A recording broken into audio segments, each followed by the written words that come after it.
प्रदेश के मैदानी इलाकों में भारी बारिश ने जनजीवन को ठप कर दिया है।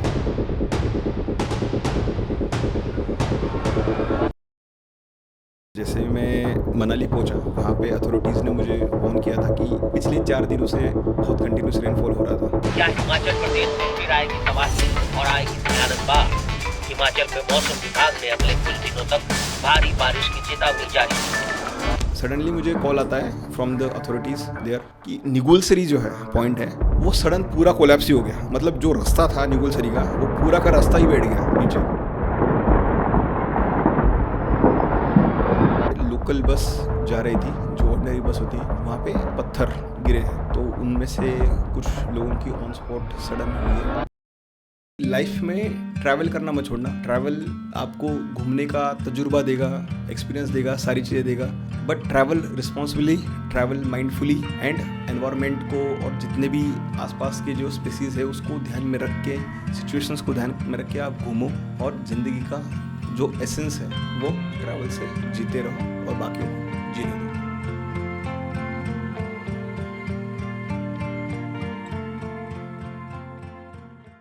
JD, welcome back on Elite Travels podcast. Thank you very much. And right now I'm feeling very glad that you are safe and you have safely managed to bring our travelers back home as a leader. And और इस podcast में या फिर इस episode में मैं जानना चाहूँगा और ऑडियंस भी ये जानना चाहेगी कि what exactly happened, because there is a lot of things in the news, but you are a person who was there in that moment, जिसने सब कुछ देखा है और सब कुछ खुद से एक्सपीरियंस करा है. एंड जब तू वापस भी आया तो हम लोगों को मतलब इतना हम बात नहीं करी, मैंने जानबूझ के नहीं करी, because when you told us about some incidents, I felt that people needs to know about this. तो उसे लिए हम आज यहाँ पे बैठे हैं to have a conversation around what exactly happened. So just to give the audience a background, you were leading one of our trips to Spiti valley, Himachal Pradesh, and when you took the batch, what was the exact date when you started the batch from Delhi? शायद batch start हुई थी 23rd of August Okay. to 30th of August, 7 days का Spiti valley circuit, full circuit का batch था ये. सो ऐसा हुआ था कि जब मैं 23rd के लिए मैं वहाँ पे पहुँचा था शिमला के लिए, उससे पहले भी बहुत सारे इंसिडेंट्स हुए थे थ्रू आउट द डे, क्योंकि ये शायद जो इंसिडेंट्स चल रहे हैं, जितना मतलब हिमाचल उत्तराखंड में जितना हिट हुआ है, ये शायद अगस्त फर्स्ट वीक या फिर जुलाई एंड से चल रहे हैं सारे. तो इंसिडेंट्स तब से ये कंटिन्यूस बढ़ रहे हैं. एंड मेन हिट शायद जब मेनली क्लाउड बर्स्ट और उसके इंसिडेंट हो गए तब से ये चल रहा है. धराली वाला इंसिडेंट मेन था. धराली मेन इंसिडेंट था, 5th of August को मेन इंसिडेंट हुआ था. तब से मतलब इम्पैक्टफुल रहा ये पूरा, कि तब से पता चला कि यार मतलब it's not just a regular rainfall और something, it's something bigger.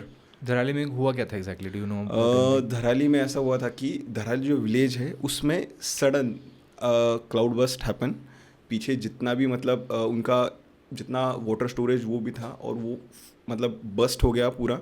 And जितना मलबा था, मतलब माउंटेन्स के साइड पे जितना मलबा होता है वो सारा एक साथ पानी के थ्रू, वाटर चैनल्स के थ्रू आ गया. एंड जो छोटी रिवर का जो स्रोत था वो पूरा भर गया. एंड वो इतना इम्पैक्टफुली हिट कर गया विलेज को कि पूरा का पूरा विलेज मलबे के अंदर धंस गया. जैसे आपने वीडियो देखी और वो सारी चीज़ें हुई, बहुत ही मतलब मैं मतलब लिटरली बताऊं कि मैं वहाँ पे धराली में और हर्षिल वैली में 1 महीने तक रहा हूँ. मैं अभी भी अगर कोई मुझे पूछे कि यार तुम्हारा one of the favourite destination कौन सा था, मतलब थ्रू आउट द जर्नी मैंने इतना घुमा है, मैं हर्षिल वैली को देता हूँ हमेशा. मैं बोलता हूँ कि Harsil valley is one of my closest, मतलब मैं बहुत इन्जॉय कर चुका हूँ वहाँ पे. 1 महीना मैंने वहाँ पे वॉलंटियरिंग की है. तो धराली विलेज में मैं जा चुका हूँ, मैं रह चुका हूँ. इतना ब्यूटीफुल प्लेस है, इतना प्यारा जगह है वो. बट सडन जब मुझे वो न्यूज़ पता चली कि क्लाउड बस्ट हुआ है और इतना बड़ा इंसिडेंट हुआ है, मतलब बहुत ही ये था मेरे लिए कि भाई एक सेटबैक था कि यार कैसे वो सारी चीज़ें, जितनी रोड्स कनेक्टिविटी थी, जितना था रिवर पाथ के आसपास जितना भी वो एरिया था, वो सारा का सारा बह गया. रोड्स तक चले गए वहाँ के जितने थे सारे. तो आई थिंक उसको रिकवर करने में बहुत टाइम लगा. रिकवर छोड़ो, जितनी जाने गई है, जितने लोगों को वहाँ पे इम्पैक्ट हुआ है, वो काफ़ी लोग तो लापता हैं अभी भी। मिसिंग है, बहुत सारी जानें मिसिंग है। तो वह उसके बाद वहाँ पे आई थी NDRF की टीम आई थी, उन्होंने वहाँ पे रेस्क्यू ऑपरेशंस किए, आर्मी पहुँची वहाँ पे, तो बहुत सारे रेस्क्यू ऑपरेशन हुए, but still some people are missing.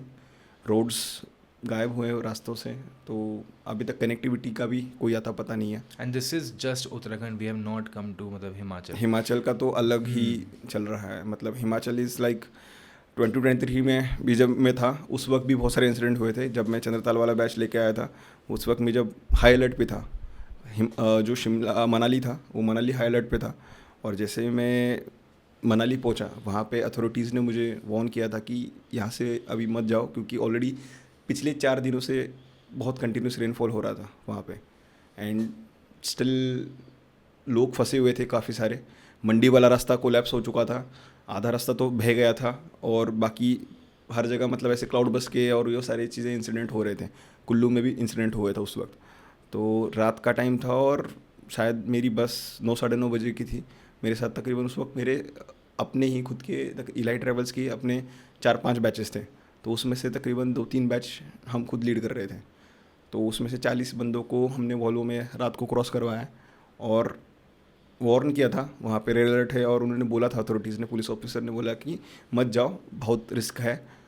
तो उस वक्त ये था कि बारिश तो कंटिन्यू हो रही थी, रुकने का नाम नहीं ले रही थी, बट स्टिल कुछ लोग थे हमारे साथ, तो हमने उनके साथ हमने वो बस से हम आगे गए, गो थ्रू हुए वहाँ से, एंड रात के तकरीबन 1:30-2 बजे के आसपास हम मंडी वाला वो जहाँ रास्ते पे पहुँचे, जहाँ पे मतलब आधा रास्ता कटा हुआ है और आधा रास्ता बचा हुआ जिसमें पानी है, मतलब रास्ता काइंड ऑफ दिख नहीं रहा, कुछ थोड़ी लकड़ी से कुछ बॉर्डर बना के रखी थी लोकल लोगों ने, बस उतना ही था इंसिडेंट, मतलब उतना ही था उस प्लेस पे।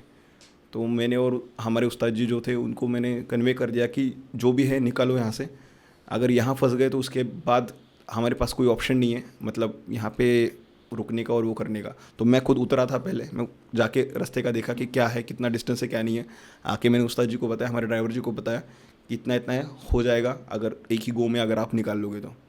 दिस वाज बैक इन 2023 2023 वाला इंसिडेंट है। This was I think first incident जो उन्होंने कभी, हाँ, मतलब इतना मतलब डिजास्टर वाला। हाँ, उसके बाद दिस जो तेरी रिसेंट ट्रिप रही, बिल्कुल, that is something that you saw. बिल्कुल। तो उस वक्त वही था कि जब हम वहाँ से निकले रात के तकरीबन 1:30-2 बजे के आसपास, रात का टाइम था, हम क्रॉसिंग हुए, आधे घंटे बाद मुझे कॉल आता है कि जिस रास्ते से हम निकले वो पूरा रास्ता वैनिश, वो पूरा रास्ता मंडी वाला जो रास्ता था वो पूरा चला गया था, उसके बाद रास्ता बचा ही नहीं कहीं से। तो वो सारे इंसिडेंट हुए थे, तब से बैक एंड मतलब इतना मतलब डिज़ास्टरस सिचुएशंस देखी है, लैंडस्लाइडिंग देखे हैं, शूटिंग स्टोन्स देखे हैं, तो तब से इवेंचुअली ये चलता आ रहा है। उस वक्त तो ऐसा हुआ था कि सारे मनाली के रास्ते भी आधे ब्यास रिवर के फ्लो की वजह से आधे रास्ते सारे चले गए थे, और टिल 2025 वो रिकवर नहीं हुए थे। और जब ये सारे इंसिडेंट हुए, ये अगस्त में जितना सारा 26 अगस्त को जितने सारा मतलब ये इंसिडेंट हुआ है, cloud bursting in multiple places and all, उसके बाद जो हुआ है, उसके बाद तो रास्ते बचे ही नहीं, जितना बचा कुचा था मतलब इंफ्रास्ट्रक्चर था वो सारा ख़त्म हो गया। बहुत सारे लोगों के घर गए हैं, ढाबे चले गए हैं, बहुत बुरा जाने गई हैं बहुत सारी, जिसका अभी काउंट पता नहीं है, क्योंकि अभी स्टिल रेस्क्यूइंग चल रहा है, अभी भी स्टिल गोइंग ऑन चल रहा है कि भाई अभी भी हर जगह पे बारिश हो रही है, वार्निंग सारी अलर्ट्स आए हैं हर जगह से, तो वह तो चलता रहा है। एक चीज़ जानी जेडी, जब आप ऐसी सिचुएशंस ज़्यादा बार फेस करते हो तो कई बार आपको आप प्रोन हो जाते हो ऐसी सिचुएशन से, आपको पता होता है कि क्या करना है, और हमारे लिए वो चीज़ कहीं ना कहीं नॉर्मल हो जाती है, राइट? ऐसे इंसान के लिए जो उन सिचुएशन में बैक एंड फोर्थ कर रहा है। जब you if we come back to this topic, जब recent times when you went to lead this batch, your last batch to Spiti, वहाँ पे when you guys reached Shimla, despite knowing कि monsoon है, and we obviously informed the travelers and everything, and it was a mutual decision कि नहीं हमें जाना ही करना है ये ट्रिप। बिल्कुल। when you guys went, so starting में क्या हुआ, मतलब तेरे को ऐसा लगा कि it is just a normal rainfall and things will improve, because usually things improve in the long run, right? तो was there anything तेरे को लग रहा था कि improve हो जाएगा? हाँ, मतलब सीन ऐसा है ना कि जब हम शिमला पहुँचे थे तो मैं तकरीबन मान लो पिछले 50-60 घंटे से सोया नहीं था, क्योंकि रिसेंट बैच थी मेरी चंद्रताल से, एंड चंद्रताल से बैक टू बैक हम ट्रैवल करते हैं। फिर मनाली से फिर हमने मनाली नहीं ड्रॉप होता, हमारा हुआ था मंडी ड्रॉप।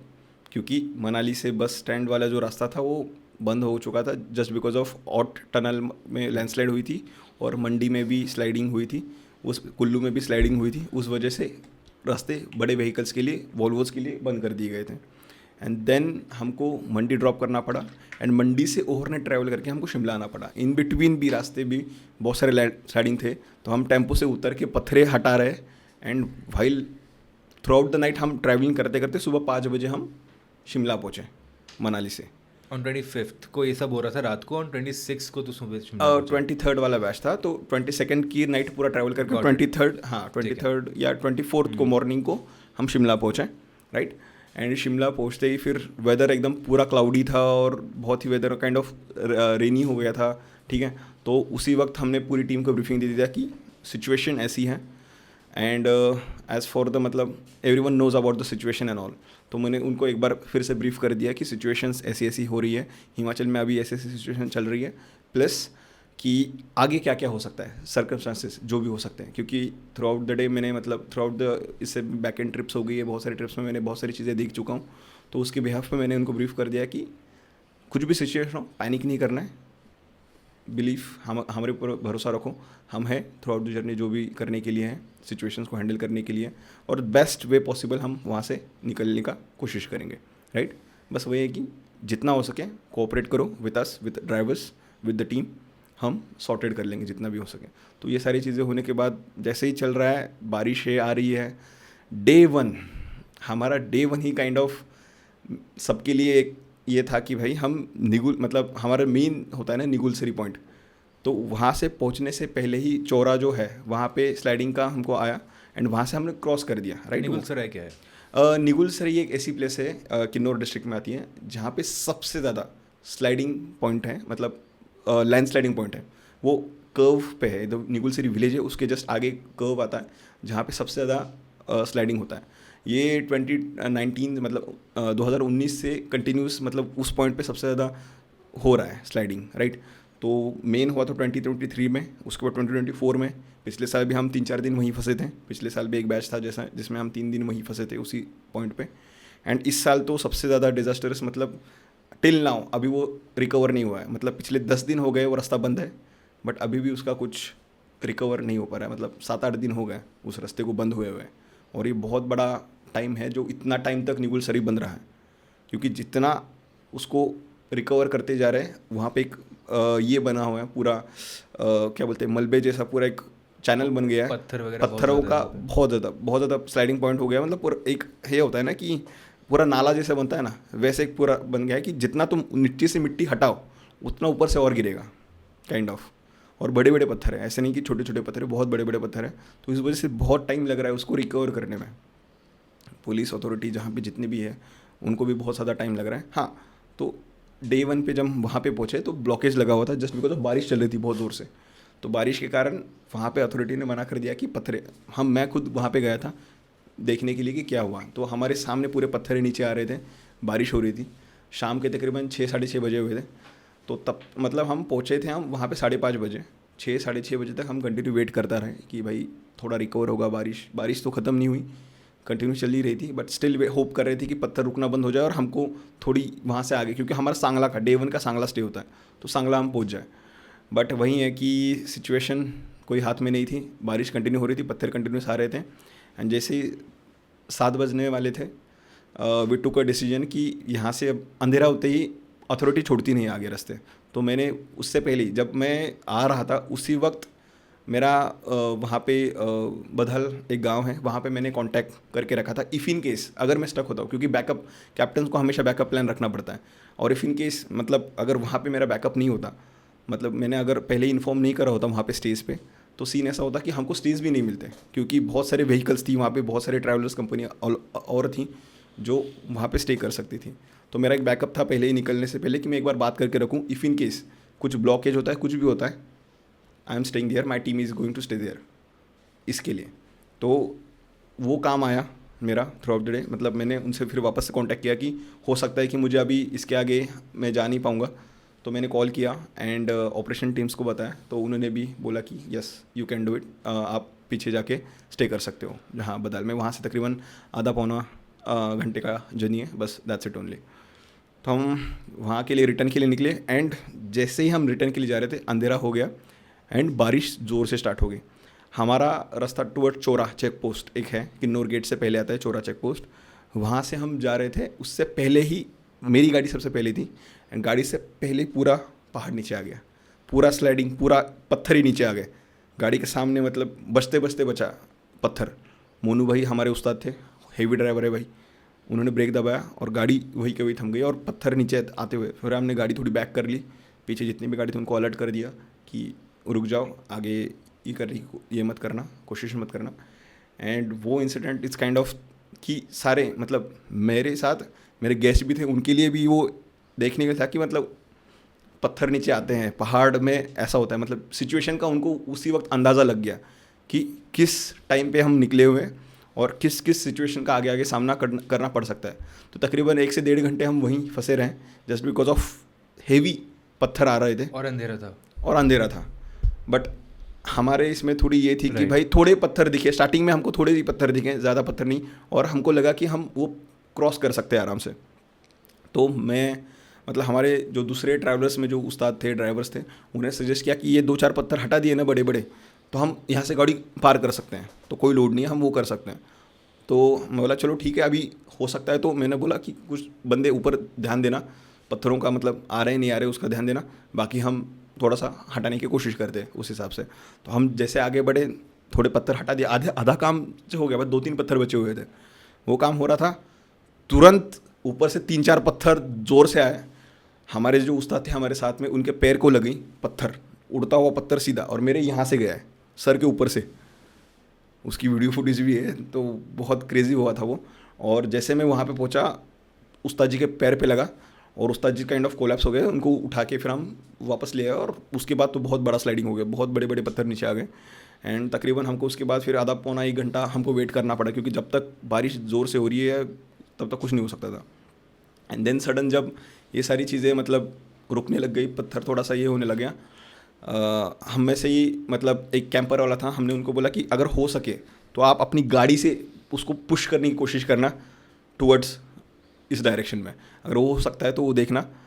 बाकी उन्होंने था तो उन्होंने थोड़े पत्थर को साइड कर दिया एंड पीछे आ गए, राइट। उस साइड में कुछ थे तो उन्होंने भी थोड़ा हटा दिया एंड सडन वो कैंपर वाले ने अपनी वहाँ से पास कर दी गाड़ी। जैसे ही पास कर दी, छोटी गाड़ी जा रही थी, बड़ी गाड़ी नहीं जा रही थी। तो हमारे जो ब्रेव मोनो ड्राइवर हैं, उन्होंने सांस लिया कि अब यहाँ फंस रहे हैं तो पूरी रात भर फंसे रहना पड़ेगा। उनका मेन कंसर्न नहीं था खुद फंसे रहे, उनका मेन कंसर्न था कि ये रात भर क्या करेंगे गाड़ी में, ये रात भर गाड़ी में फंसे रहेंगे। सुबह वॉशरूम के लिए फीमेल्स थी साथ में, तो उनका वॉशरूम का दिक्कत होगा, ये सारी दिक्कत होगा।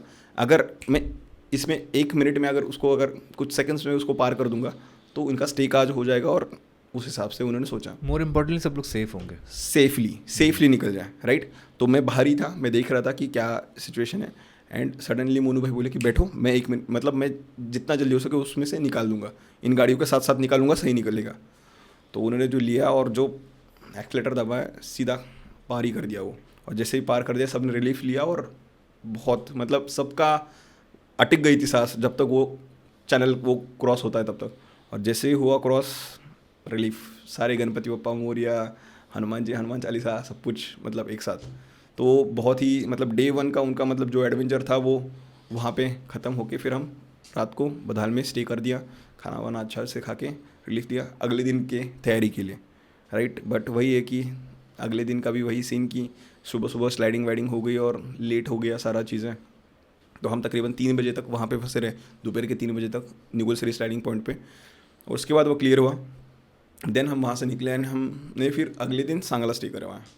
तो वो था मतलब it's kind of starting days he trip के थोड़े से एडवेंचरस रहे, उस वजह से बंदे भी प्रिपेयर हो गए कि यार ओके सो ये सिचुएशन होने वाली है और हम है एक्सपीरियंस जो उनको देख रहे हैं, तो वो थोड़े से निश्चिंत रहे कि भाई कोई नहीं, आप जैसे बोलेंगे उस हिसाब से चलेंगे। एट विच पॉइंट, वो कौन सा पॉइंट था जहाँ पे तेरे को लगा कि नहीं ये नॉर्मल डिज़ास्टर नहीं है, या फिर ये नॉर्मल चीज़ें नहीं हो रही हैं, चीज़ें अब हाथ से बाहर जा रही हैं and this is something serious, क्योंकि मॉनसून बढ़ ही रहा था हर दिन। तो when was that moment, when did you realize that? वो तो मुझे मतलब जब ये धराली वाला इंसिडेंट हुआ तब से ही लगा था कि ओवरऑल मतलब इस बार तो Safe नहीं मौसम है। सेफ नहीं है, बिल्कुल नहीं है, क्योंकि बहुत ज़्यादा इंसिडेंट हो रहे हैं बैक टू बैक। मतलब मान लो अब तक 45 प्लस क्लाउड बस्ट हुए हिमाचल प्रदेश में, राइट 45 प्लस, और उनमें से तकरीबन 7-8 क्लाउड बस्ट तो स्पीति रीजन में ही हुए हैं सारे। तो किन्नौर में बहुत सारे हुए हैं, पू में हुए हैं, बहुत सारे इंसिडेंट हुए हैं इन बिटवीन। तो तब से लग रहा है कि यार बहुत ज़्यादा इंटेंस हो रही है चीज़ें, राइट। और जितना भी है अपना, जितने रिवर्स है वो सारे एक साथ, उसके स्रोत बढ़ रहा है, उसका पानी का स्रोत बढ़ रहा है, अलर्ट सारे हर जगह से, बहुत सारी इंसिडेंट हुए। तो उसके बाद ऐसा लगा कि थोड़ा सेफ नहीं है इस बार, बट स्टिल अभी we are opting the batch, we are leading the batch. तो उस वक्त हम ये नहीं कह सकते कि this is the crucial time, this is the, हम उसको छोड़ नहीं सकते या फिर किसी के ऊपर रिलाई नहीं कर सकते। जो भी है खुद के सोर्सेज से जितना भी हो सके अपने खुद ने चैनल्स से ओपन अप करके उनको जितना कम्फी प्रोवाइड कर सके उतना ही बेस्ट रहता।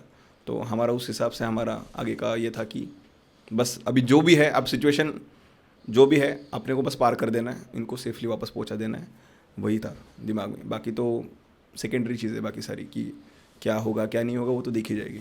वैसा सांगला पहुँच के क्या हुआ फिर? सांगला पहुंच के फिर हम आगे की साइट सीन के लिए चले गए। फिर सांगला से चितकुल वाली साइट सीन करके फिर वापस हमने कल्पा आना था, बट वही है कि अगर इफ़ इनकी आइटनरी थ्रू वाइज गए तो फिर कल्पा स्टे करके फिर काजा में फिर वापस डेज नहीं मिलते। तो उस वजह से हमें सीधा ताबो ही, सांगला से सीधा हमने ताबो तक गए। फिर उसी वक्त भी ऐसे कि भाई मनिंग नाला देखा हमने। तो मनिंग नाला एक ऐसा पॉइंट है, नाकों से ऊपर आता है, वो आधा रास्ता टूट चुका है, वो आधा रास्ता पूरे बॉर्डर एरिया से नीचे वाला जो रास्ता है वो टूट चुका है। तो उसको ही सबसे ज़्यादा रिस्की पॉइंट था जो हमने अंधेरे से पहले क्रॉस कर दिया उजाले में, और वो सबसे ज़्यादा इंपॉर्टेंट था क्योंकि अंधेरे के बाद पता नहीं रिस्क कितना बढ़ जाता उसका। तो ऐसे बहुत सारे हैं, इन बिटवीन टिंकू नाला भी आता है पू से पहले। तो वो सारे रास्ते क्रॉस करके जो आधे आधे टूट चुके हैं रास्ते, वो रास्ते टूट चुके हैं आधे, स्टिल हम उसमें से क्रॉस करके चले गए एंड हम सेफली ताबो पहुंच गए। एंड ताबो से फिर आगे की साइट सीन ऐसा था कि फिर सारी करते गए, कोई कुछ नहीं हुआ। उसके बाद काजा में भी हमने प्रॉपर सारे साइट सीन्स कवर करके हम काजा में स्टे किया, राइट।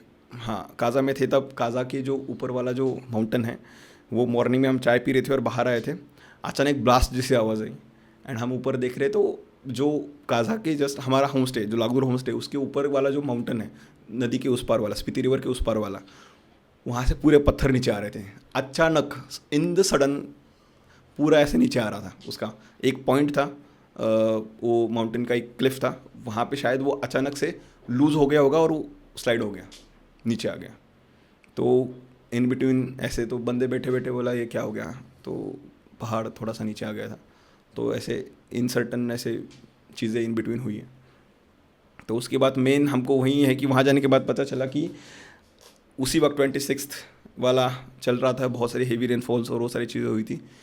अपना ब्यास रिवर का फ्लो बढ़ गया था, तो मनाली वाले रास्ते टूट गए थे, राइट। वो जितने भी थे वहाँ पे रास्ते वो सारे टूट गए, राइट। लोसर से आगे जाने के लिए अथॉरिटीज़ ने मना कर दिया। तो एज पर दी आइटनरी आप लोगों को काजा से जाना था चंद्रताल करके हम मनाली से निकलना यस मनाली से निकलना था। बट उस वक्त सिचुएशन ऐसी हुई थी कि 26 के टाइम पे जितना भी मतलब हेवी रेनफॉल हो सकता था, क्लाउड बस्ट जितना हो सकता था वो सारा हो गया एक साथ। एंड जितना भी रोड था वो सारे रोड ही वैनिश हो गए, रोड ही टूट गए जितने थे। ओल्ड मनाली हो गया, न्यू मनाली हो गया, हाईवेज़ हो गए, जो भी है। जो शेर पंजाब है, मतलब जहाँ पे हम कभी कभी शेर पंजाब पे तो हम रुकवाते थे ग्रुप्स, हम पे वही तो बोल रहा हूँ ना, हम पे वहाँ पे तो हम बंदों को बिठा के खाना वाना खिलाते थे, वहाँ पे सेशंस रखते थे हम लोग, वो एम्बियंस देखने के लिए, वो करने के लिए। और उसका बस दरवाज़ा खोला, उस साइड रिवर, मतलब बहुत बहुत बहुत ज़्यादा नुकसान हुआ है वहाँ पे। मतलब वो पूरा जितना मतलब पूरा बह गया, जितने मतलब जितने स्टेज हैं वहाँ पे, जितने भी होटल्स है वो सारे वॉश आउट हो गए पूरे। And I think old Manali is also, जो ब्रिज है वहाँ पे जो बहुत मेन ब्रिज है, मतलब वही कनेक्टिविटी है हाँ ओल्ड मनाली तक का, वो ब्रिज भी कोलैप्स हो गया। मेरे कुछ फ्रेंड्स थे वो वहाँ पे फंसे हुए थे, बहुत सारे लोग थे, तो वो भी फिर बाद में वहाँ से निकल गए जैसे तैसे। बट जब तक वो इंसिडेंट था तब तक वहीं थे, नेटवर्क चला गया, तारे टूट गई सारी, इलेक्ट्रिसिटी चली गई। तो ये सारी चीज़ें, बहुत सारे मतलब इंसिडेंट हुए थे बैक टू बैक वहाँ पे, जिस वजह से फिर हमको वहाँ पे न्यूज़ जैसी आई, हमको पता चला कि आगे लोसर वाला जो रास्ता है, लोसर से चंद्रताल वाला जाना रास्ता वाला है, वो बंद हो चुका है जस्ट बिकॉज ऑफ बहुत वहाँ पे भी बहुत ज़्यादा बारिश हो गई है और वहाँ पे भी जितना हो सके उतना सारा मलबा रास्ते पे आ चुका है। And I would like you to tell our audience कि स्पीति में बारिश होना बहुत आयरॉनिक है। या डेफिनेटली, जस्ट वो बिकॉज क्यों है? कि Spiti and Ladakh both are the rain shadow areas. वहाँ पे बारिश नहीं होती, वहाँ पे होता है तो direct snowfall, but due to global warming and all something, मतलब ये जितने भी कार्बन एमिशन है जितना हो रहा है through out the days climate change की वजह से, उस वजह से पिछले मतलब मान लो 2016-17 के बाद से ये ज़्यादा होने लगा है। मतलब काइंड ऑफ वो हो गया कि बारिश होने लग गई है। नहीं तो उससे पहले ऐसा था कि स्नोफॉल होती थी, हल्की स्नोफॉल होती थी, इट्स काइंड ऑफ वैसा। बारिश का मतलब लोगों का पानी का स्रोत वही था कि ग्लेशियर मेल्ट होने के बाद जो पानी आता है वो उनको पानी पीने के लिए यूज़ करना और बाकी कामों के लिए यूज़ करना, खेती के लिए यूज़ करने के लिए वो था। बारिश ये था ही नहीं काइंड ऑफ पहले, बट वही है क्लाइमेट चेंज एंड ऑल, उस वजह से ये इतना सारा डिस्ट्रक्शंस की वजह से भी क्लाइमेट चेंज ही है। हीट वेव बढ़ रही है, बारिश बढ़ रही है, ठंडी बढ़ रही है, सारे मतलब जितने भी वेदर है वो एक्सट्रीम होते जा रहे हैं। आई रिमेंबर ज़ंस्कार में हमारा बैच है, वहाँ स्नोफॉल हो गई। यस, अरे मैं जब काजा में था उसी वक्त मेरे को पता चला कि चंद्रताल में और श्रृंखला पास में स्नोफॉल हो गई है। मैं वही तो मतलब जिस मंथ में मतलब स्नोफॉल के आसार ही नहीं होते कभी, वहाँ पे श्रृंखला में स्नोफॉल मतलब ऐसी वैसी नहीं, दो फीट की बर्फ गिरी है वहाँ पे, प्रॉपर स्नोफॉल। मतलब गाड़ियाँ जाने के लिए नहीं हो रहा है वहाँ पे इतना। चंद्रताल में भी स्नोफॉल जो कि अक्टूबर एंडिंग नवंबर में गिरती है, जहाँ पे वो अभी अगस्त में गिरना चालू हो गई। तो ये काइंड ऑफ ऐसा था कि यार मतलब क्लाइमेट बहुत ही ज़्यादा चेंज हो गया है through out the days this days. यार एक स्टूडियो में बैठ के ये सब बातें करना बहुत आसान है, पर जो लोग वहाँ पे हैं उनके लिए जो ये प्रॉब्लम्स क्रिएट करेगा दैट इज़ अनइमेजिनेबल। क्योंकि आई रिमेंबर हम लोग शहर में रहने वाले लोग हैं, हम लोग के लिए सारी सुख सुविधाएं हैं, पर ये सुख सुविधाएं जिन्हें हम सुविधाएं कहते हैं वहाँ पे बेसिक नेसेसिटीज़ हैं। बिल्कुल राइट। और उसके लिए उनको इस समय इतना फाइट करना पड़ता है। तो जब वेदर चेंज होता है तो किस लेवल पे उनका सर्वाइवल होता होगा। Plus this is kind of weird but scary. जब मैंने बहुत टाइम पहले 2012 फिल्म देखी थी, तो उसमें ये सब साइंस थे कि वेदर कभी भी चेंज हो रहा है, कुछ भी हो रहा है। एंड अभी जब हमारे साथ में होता है तो हमारी लाइफ इतनी बिजी है कि हमें शायद वो रियलाइज़ नहीं होगा उसका मैग्नीट्यूड कि ये नेचर हमें सिग्नल्स दे रहा है। Take things seriously now, but I don't think कि we are taking things seriously. नहीं यार, लिटरली मतलब हम जितना मर्जी हम चाह रहे हैं ना कि हम इसको सही कर लेंगे, वो कर लेंगे, उतना मतलब हम बहुत ही ज़्यादा मतलब उसको नुकसान ही पहुंचाते जा रहे हैं। मतलब हमारा मेन कंसेप्ट क्या है कि डेवलपमेंट, जितनी ज़्यादा डेवलपमेंट करोगे उतना तुम्हारी कनेक्टिविटी बढ़ जाएगी, उतना ये सब कुछ बढ़ जाएगा। बहुत बढ़िया चीज़ है। मतलब डेवलपमेंट तब ठीक है ना कि भाई जब इंसान को वहाँ पे बस पहुँचना है और आना है, तुमको हर एक चीज़ को देखना है।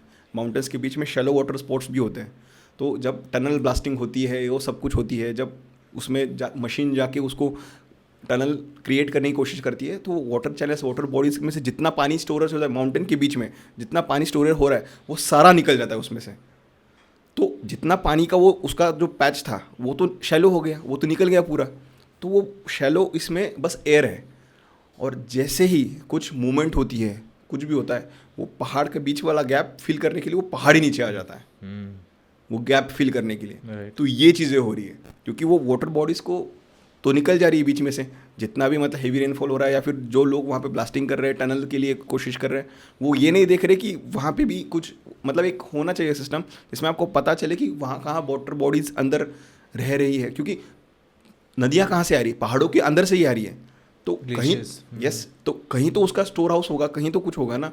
तो ये सारी चीज़ें जानना ज़्यादा ज़रूरी है, रादर देन बस डेवलपमेंट करते हुए ये भी पहाड़ खोद दो, वो भी पहाड़ खोद दो, जितना लंबी हो सके उतनी लंबी टनल बना दो, वो करो। डेवलपमेंट ठीक है, नाम होगा, जाने तो जाएंगी, और जाने वापस नहीं आती ना। बात वो है, एक बार गया वो गया। क्योंकि थ्रू आउट द जर्नी हमने बहुत सारे इंसिडेंट देखे हैं, हमने लिटरली मतलब हमारे हाथों से मलबे में से लोग निकाले हैं, तो हमको वो पता है कि बहुत ही ज़्यादा सीवियर चीज़ होती है जब पता चलता है कि हम में से कोई या फिर कोई लोग हैं जिनको हम जानते हैं, उनको ऐसे चीज़ों में से रेस्क्यू करना पड़ रहा है और ये सारी चीज़ें करना पड़ना है। तो डेवलपमेंट बढ़िया है, ठीक है, बट जहाँ पे ज़रूरत ज़्यादा नहीं है वहाँ पे रहने दो। जिस चीज़ को उस हालत पे छोड़ दो वो ऑटोमेटिकली नेचर हील कर देगा चीज़ें। और अभी हिमाचल और उत्तराखंड, जम्मू कश्मीर, लद्दाख, इन सारे रीजन को, पंजाब जो फ्लड अभी सबसे ज़्यादा फ्लड ही वहीं पे ही हुआ है, राइट। तो इन सबको अभी हील की थोड़ी ज़रूरत है, थोड़ा टाइम चाहिए उसको, कि आप उनको थोड़ा टाइम दो। जब उनको थोड़ा सा और माहौल बने, थोड़ा सा ठीक हो, तब वो ऑटोमेटिकली आपके घूमने लायक या फिर डेवलपमेंट लायक दिखी जाएगी। पहले तो जिस हिसाब से उस हिसाब से रहने दो उनको। JD, let's come back to the incident that we were talking about. तो when you got to know कि चंद्रताल और कुंसुम पास का रास्ता बंद हो गया, what happened after that? हाँ, मतलब वही था कि गेस्ट का ये रिएक्शन था कि मेनली स्पीति वैली के लिए लोग ऑप्ट करते हैं चंद्रताल की वजह से समर वैकेशंस में। तो उनका मेन कंसर्न वही था कि यार चंद्रताल क्यों नहीं करवा रहे हैं। सो हम जान as a बचाना captain, नहीं था। यस, एज अ कैप्टन हमारा वही है कि यार सेफ्टी इज़ अ प्रायोरिटी, उसके अलावा कुछ नहीं भाई। जिंदा रहोगे तो आगे ज़िंदगी में बहुत कुछ घूम पाओगे, बहुत सारी दुनिया देखना बाकी है आपको, वो सारी दुनिया देख पाओगे अगर ज़िंदा रहोगे तो मेन वही है कि ज़िंदा रहो और सेफली अपने घर वापस पहुँचो एक पीस में, वरना तो कोई उसका सेकेंडरी कोई ऑप्शन नहीं है ना, कोई ये नहीं है। तो मेरा वही था फाइनल कंसर्न कि एक तो अथॉरिटीज़ नहीं छोड़ रही है रास्ता ब्लॉकेज की वजह से, और वो रिस्की है काफ़ी ज़्यादा, राइट। और सेकेंडरी ये कि भाई आपका ये नहीं हो पाएगा, बट वी इंश्योर दैट कि भाई डेफिनेटली कमिंग ईयर, क्योंकि अभी हो सकता है कि ये साल वापस वो ऑप्ट ना कर पाए, डेफिनेटली नेक्स्ट ईयर वो डेफिनेटली अगर चंद्रताल के लिए भी आना चाहे तो शॉर्ट स्पीति वाला करके वो पहुंच सकते हैं। कोई इतना ये नहीं कि आपको ये पूरी सारी चीज़ें करनी पड़ेगी। तो उनको एश्योरेंस दिया कि भाई आप वो भी कर सकते हो वो सारी चीज़ें, and they guys are convinced just because life is important rather than anything, ठीक है। तो वो हो गया, एंड देन वहाँ से will plan for the coming back to Kalpa. Just because हमारा कल्पा नहीं हुआ था तो हमारा एक ही ऑप्शन बचा था, क्योंकि मनाली वाला रास्ता बंद था, सारे रास्ते ब्लॉक है, सब कुछ बंद है, लोसर से आगे छोड़ नहीं रहे। तो हमारा ऑप्शन था कि जिस रास्ते से आए हम उसी रास्ते से वापस जाना। तो हमने उसी दिन प्लान किया कि हम यहाँ से कल्पा स्टे करवा देंगे सबका, क्योंकि कल्पा हमारा एक तो बीच में रह भी गया था, तो उनका कल्पा भी स्टे हो जाएगा और उनका आगे की मतलब उसके बाद फिर जो भी बचा हुआ है वो सारा क्लियर हो जाएगा, काइंड ऑफ, है ना। 90% Spiti done, 10% it's kind of Chandratal वो बच गया, बाकी तो all over complete itinerary full. तो हम जैसे गए कल्पा पहुँचे, कल्पा पहुँचते ही मतलब बहुत ही बढ़िया रहा ट्रिप का आखिरी दिन। एंड कल्पा से फिर अगले दिन हमको शिमला जाना था, शिमला की हमारी मतलब शाम की बस थी, तो हम टाइमली निकल गए। बट इंसिडेंट ये हुआ बीच में, जैसे ही हम पहुँचे वांगतू में हमको रोक दिया गया जस्ट बिकॉज स्लाइडिंग हो गई थी। नाथपा, वांगतू से आगे एक पॉइंट आता है नाथपा, राइट, तो वहाँ पे हो गई थी स्लाइडिंग और उस वजह से रोड हो गया था ब्लॉकेज पूरा। तो जब हम वहाँ पे रुके, हम तकरीबन 2-3 घंटे वहाँ पे रुके, हमने वहाँ पे अथॉरिटी से बात की क्या सीन है, तो उन्होंने बोला कि ये शायद शाम तक नहीं खुलेगा रास्ता, क्योंकि बहुत बड़ा स्लाइडिंग हो गया, यहाँ पे नहीं होगा। तो अल्टरनेटिव रूट्स का क्या है, तो वो बोले कि अल्टरनेटिव रूट्स में थोड़ी पत्थर अभी गिरे हैं, वो क्लियर हो जाएंगे 1-2 घंटे में, 2-3 घंटे में। मैं बोला ओके विल वेट। तब तक मैंने बंदों को उतारा, खाना वाना खिलाया, जो भी है, थोड़ा बैठो, रिलैक्स करो, चिल मारो, जब तक रास्ता ठीक होता है। जैसे ठीक होता है will go through the alternate root. वैसे भी क्या करना है, आगे ही निकलना ही है। हम जब खाना खा रहे थे, वेट कर रहे थे, सडनली मुझे कॉल आता है फ्रॉम द अथॉरिटीज़ देयर, जो आगे निगुलसरी में है, वहाँ से कॉल आता है कि निगुलसरी जो है पॉइंट है वो सडन पूरा कोलैप्स ही हो गया। मतलब जो रास्ता था निगुलसरी का, वो पूरा का रास्ता ही बैठ गया नीचे, पूरा का पूरा रास्ता ही बैठ गया नीचे। मतलब जिस रास्ते से हम जाने वाले थे वो पूरा रास्ता, मतलब मान लो 100 मीटर का जो रास्ता है, वो पैच है, वो पूरा पैच ही नीचे आ गया, दब गया नीचे। तो वो एक था मेन इंसिडेंट कि भाई जब लगा कि अब इसके आगे तो कोई नहीं है, कुछ है ही नहीं। अगर यहाँ से भी निकले, हम नाथपा से भी निकले, तो आगे निगुलसरी में जाके अटकेंगे। अगर समझो, अगर निगुलसरी में अटके, मतलब उस पॉइंट पे अटके, भावनगर के पास अगर हम अटके, अगर और वापस वांगतू में या फिर यहाँ पे निगुलसरी में अगर स्लाइडिंग हो गई, ना हम वहाँ के रहेंगे ना यहाँ के, ना वहाँ पे कुछ खाने पीने के लिए है, ना वहाँ पे रुकने के लिए कुछ है, इन बिटवीन स्टक हो गए तो स्टक हो गए। So that time I had to take decision कि भाई वापस निकलना is the best option, just because ये जिस पॉइंट पे हमारी गाड़ी खड़ी थी और जहाँ पे हम रुके थे उसके ऊपर भी पूरी खड़ी चट्टान थी, और वो भी रिस्की पॉइंट है सबसे ज़्यादा। जिनको पता है उस रूट पे जाते हैं उनको पता है, राइट।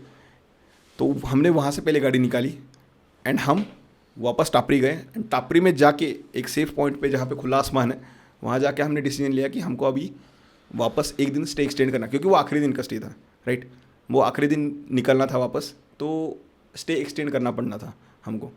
तो हमने ग्रुप से डिस्कस किया कि सिचुएशन ऐसी है, आपके जितने भी लोगों की फ़्लाइट्स हैं, जितने भी ट्रेन, जो भी प्री बुकिंग्स ऑलरेडी हो चुकी हैं, उसको एक तो एक्सटेंड कर दो या फिर कैंसिल कर दो। और ग्रुप में क्या चल रहा था, ग्रुप की क्या प्रतिक्रिया थी इन सब चीज़ों को जब ये सब हो रहा था? बिकॉज एट द एंड हम लोगों के लिए काइंड ऑफ वी नो कि ये सब होता है, we have seen this before, इस इतने स्केल पे नहीं देखा पर देखा हुआ है। बिल्कुल। पर वो लोग जो फर्स्ट टाइम ट्रैवल कर रहे हैं ऐसे रीजन्स में, उनका तो हाँ, क्या लिटरली लोगों का तो माइंड फॉक हो reaction? गया था कि यार क्या चल रहा है, मतलब हम आए हैं घूमने के एनी लिए। Particular person who was scared और कुछ हुआ ऐसे ग्रुप में? पैनिक सिचुएशन होती है, मतलब हर कोई, मतलब अगर जो पहली बार घूमने आया तो उनका होता है इंसिडेंट कि यार क्या हो रहा है, हमारे साथ ही होना था क्या ये, हर कोई ऐसे में काइंड ऑफ कोसने वाली इसमें आ जाता है कि यार हमारे साथ ही होना था क्या ये, क्यों हो रही है ये चीज़ें।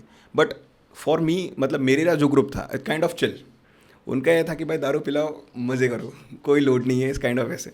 तो उनका था कि भाई चिल था, मतलब लोग भी काइंड ऑफ सॉर्टेड थे, मतलब बहुतों का ऐसा था कि ऑफिस था, कुछ लोगों का था कि यार, कुछ लोगों का मतलब ऐसा था कि हम पेरेंट्स को मतलब इतना डीपली मतलब बताया नहीं कि ऐसे ऐसी सिचुएशन है वो है, तो उसको उनको क्या करना है, तो उनसे मतलब बात की, पर्सनली बात की, वो सारी चीज़ें हुई। बट ओवरऑल जो था, मतलब बंदों को मैंने समझाया एंड काइंड ऑफ वो समझ गए, क्योंकि ओवरऑल मेन चीज़ वही है कि लाइफ बची तो सारी चीज़ें हैं।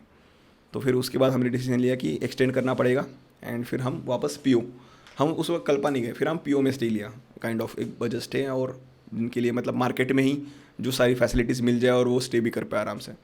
तो हम वहाँ पे तकरीबन 3 दिन के लिए स्टक हो गए, क्योंकि 3 दिन के लिए कंटिन्यूस बारिश, 3 दिन के लिए कंटिन्यूस वहाँ पे लैंड स्लाइडिंग हो रही है, अल्टरनेट रूट से भी स्लाइडिंग हो गई है, वो सारी चीज़ें कंटिन्यूस चल रही है हमारी।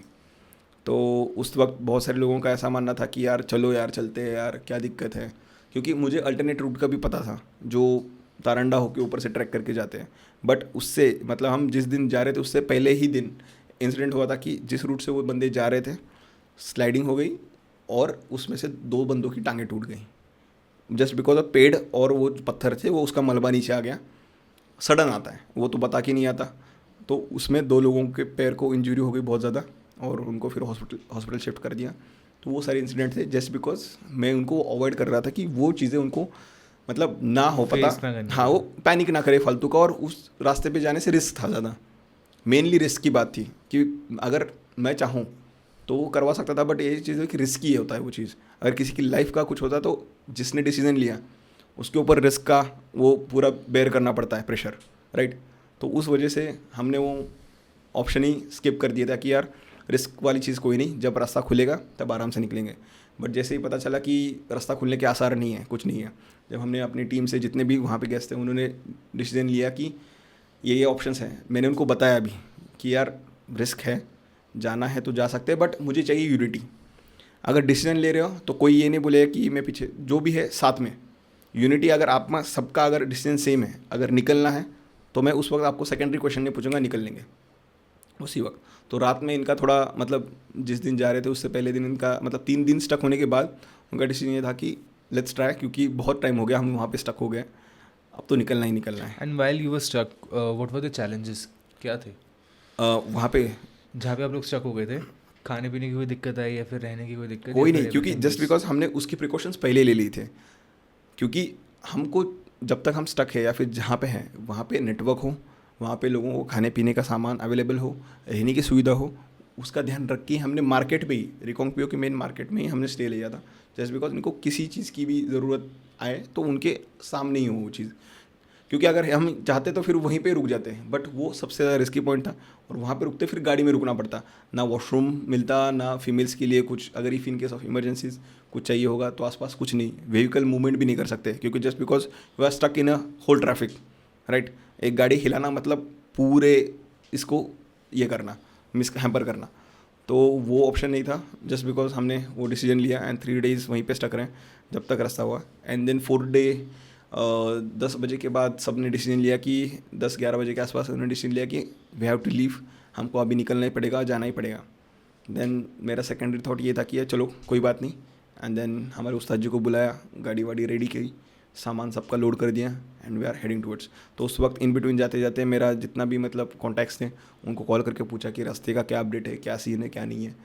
जाते जाते मुझे ये पता चला कि निगुलसरी वाला जो निगुलसरी नहीं, उससे पहले जो नाथपा पॉइंट आता है उसका जो अल्टरनेटिव रूट था, राइट, वहाँ पे स्लाइडिंग हो गई है पूरी। जिस रूट के भरोसे तुम जा रहे थे उस पर पूरा मतलब ये आ गया पहाड़ नहीं, क्योंकि हमारा ये था कि हम जो निगुलसरी पॉइंट है वो नाथपा से आगे हैं और वहाँ से वो ट्रैक है तारंडा का ट्रैक। तो मतलब वैसा है कि वो तकरीबन 1-1.5 घंटे का ट्रैक है जो ट्रैक करके आप ऊपर तारंडा विलेज से नीचे आगे निगुलसरी विलेज से भी आगे निकल जाते हो, मतलब ऊपर वाले रास्ते से, राइट। तो वो था, बाकी नीचे वाला रास्ता तो ब्लॉक था, राइट, उसका काम चल रहा है, वो सारी चीज़ें चल रही थी, तो वो तो ओपन होने नहीं वाला था। तो हमारी कुछ टीम थी, कुछ दोस्तों की टीम थी जो पहले वहाँ पे मतलब हमसे 1 घंटे पहले पहुँच चुकी थी वहाँ पे। तो उनसे मैंने कांटेक्ट किया कि सिचुएशन क्या है क्या नहीं है। उस हिसाब से बोले कि हम थ्रू हो चुके हैं वहाँ से, तो हम भी जा सकते हैं। वहाँ पे भी जो हमारे BRO के जो वहाँ पे हमारे दोस्त हैं उनसे भी हमने बात की, तो उन्होंने भी किया कि कोई नहीं, आप ऊपर से जा सकते हो, बट थोड़ा सा सेल्फ प्रिपेयर होके जाना, जस्ट बिकॉज इस काइंड ऑफ पूरी हाइक है, ऊपर पूरी खड़ी चढ़ाई है, तो उस हिसाब से चलना है। बंदों का luggage with luggage and all. तो हमने लगेज के लिए वहाँ पे जितने भी वहाँ पे नेपाली लोग हैं उनसे हेल्प ली, राइट। तो उन्होंने वो पूरा पुनी का काम कर दिया कि अपने लद के उन्होंने वो लगेजेस का भार ले लिया अपने कंधों पे। बाकी अपने बंदों को, जितने भी बंदे हैं उनको थ्रू आउट द ट्रैक हमने उसको क्रॉस किया। बट वही था कि मेन जब हम उस इंसिडेंट पे पहुंचने से पहले ही हम जैसे PO से निकले, PO से शॉर्टकट एक रास्ता जाता है अपना जो करचम डैम की ओर जाता है, शॉर्टकट रास्ता है। तो उस रास्ते से जा रहे थे, रास्ते के बीच में सारे पत्थर आ गए और उसी इंसिडेंट पे सबका एकदम ये हुआ कि भाई अब रास्ता ब्लॉक निकले। तो मैं बाहर निकला और देखा कि रास्ता ये क्लियर हो सकता है। देन आई गया, पत्थर थोड़े से हटाए, बंदे भी थे मेरे साथ, मदद कर दी, थोड़े पत्ते और हटाए, एंड देन गाड़ी वहाँ से निकाल के फिर हम गए। और वही है, नाथपा वाले पॉइंट पे देखा तो गाड़ी कैसे पहुँची कहाँ पे, वहाँ पे आगे तुमने ट्रैक करा? नहीं, उससे पहले की बात बता रहा हूँ, उससे पहले की बात बता रहा हूँ, वहाँ तक पहुँचने तक की बात। ओके। तो वहाँ तक पहुँचने तक ऐसा था कि ये बीच में ट्रैक पॉइंट तक पहुँचने से पहले ये स्लाइडिंग वाला आ गया था, जिसमें हमने वो क्लियर आउट कर दिया एंड वहाँ से हम आगे वांगतू तक पहुँच गए, राइट। वांगतू में सीन ऐसा था कि वांगतू में जब हम पहुँचे तब हमने सामने देखा कि जिस जगह पे हमारी 3 दिन पहले गाड़ी खड़ी हुई थी वो पूरा पहाड़ नीचे आ गया था, और जहाँ पे जितने भी ट्रक्स थे लाइन से, जहाँ पे हमारी गाड़ी भी थी, वो ट्रक्स आधे फट चुके हैं, उस पर पत्थर आ चुके हैं, बहुत सारी गाड़ियाँ थी, मतलब 5-6 वहाँ पे गाड़ियाँ थी, वो सारा चकनाचूर हो गया वो सारा रास्ता। तो इट्स काइंड ऑफ वो एक बोल्ड डिसीजन था कि उस वक्त हमने गाड़ी हटा के हम वहाँ से निकल गए थे, राइट। और वो जगह क्लियर आउट हो चुकी थी तब तक। फिर हम वहाँ से नाथपा वहीं तक ही गाड़ी पहुँच पाई हमारी, उसके आगे तो हमारी गाड़ी नहीं जा पाई, क्योंकि नाथपा वाला जो अल्टरनेटिव रूट बोला ना, ब्रिज वाला जो नीचे अपना डैम होके जाता है, नाथपा डैम होके जाता है, उसके ऊपर पूरा मतलब हम पहुँचे और उसके सामने ही मतलब पहाड़ी पूरा नीचे आ गया, तो वो अल्टरनेटिव रूट भी बंद हो गया हमारे लिए। तो हमारे लिए एक ऑप्शन था कि नाथपा वाला जो है वो स्लाइडिंग पॉइंट हमको चल के क्रॉस करना है, द ओनली ऑप्शन इज चल के क्रॉस करना है।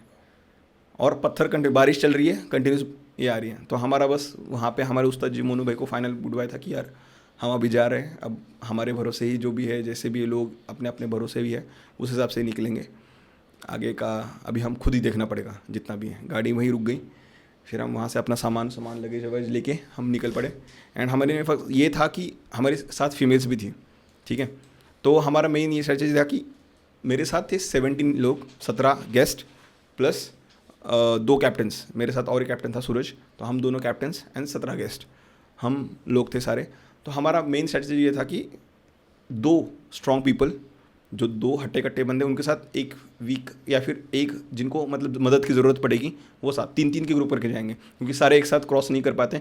अगर सारे एक साथ जाते, एक पत्थर आता पूरा एक साथ वैनिश हो जाता। तो 3-3 का ग्रुप बनाया हमने, 2 बंदों के साथ एक फीमेल, काइंड ऑफ वैसे कि जिनका लगेज और वो सब कुछ एक साथ खुद से ही लोग लेके जाना है, वहाँ से वो क्रॉस कर पाए।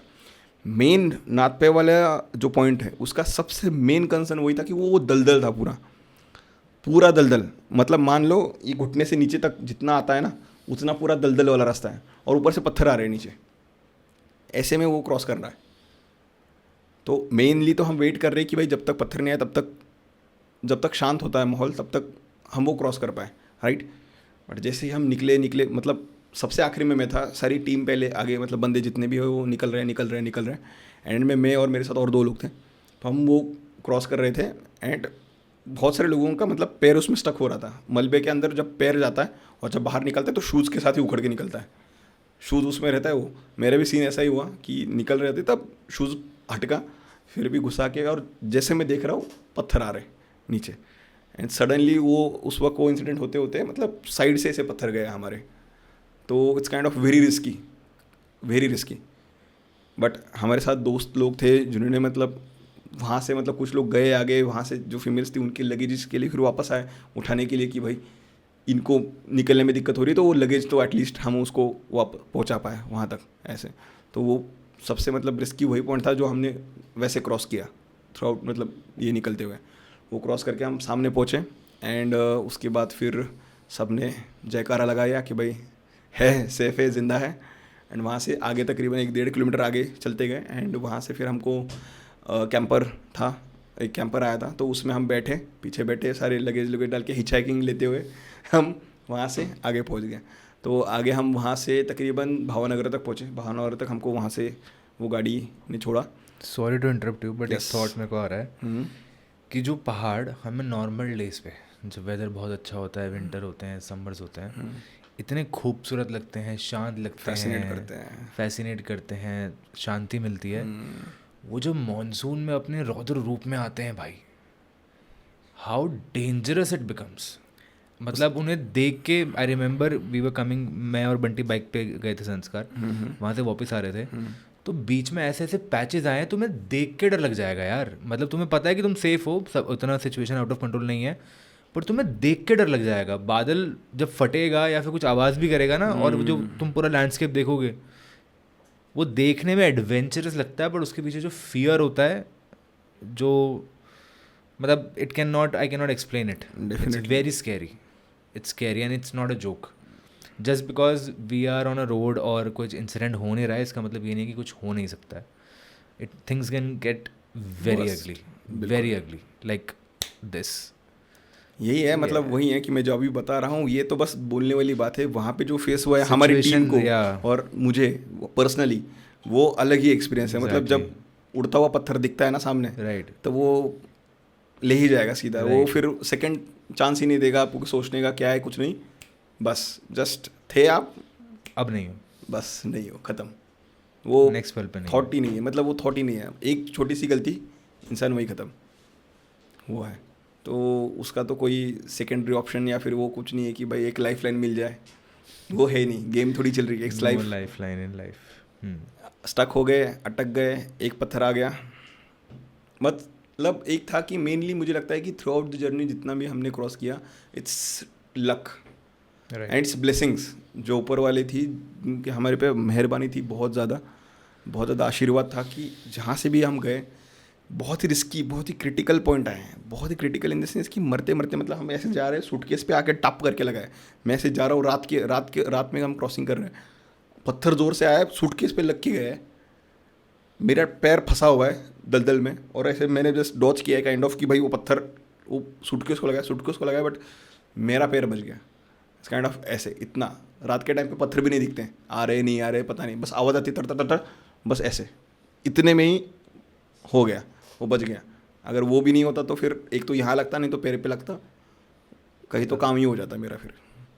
तो वो होता है कि भाई कृपा है भगवान की, जो इन बिटवीन में हर बार जब भी हम गुजरे हैं, मेरी टीम जब भी गुजरी है वहाँ से, तो वो शांत हुए हैं या फिर काइंड ऑफ सेफली एनवायरनमेंट में निकले हुए, तो है थैंकफुल है भाई बहुत ज़्यादा उसके लिए।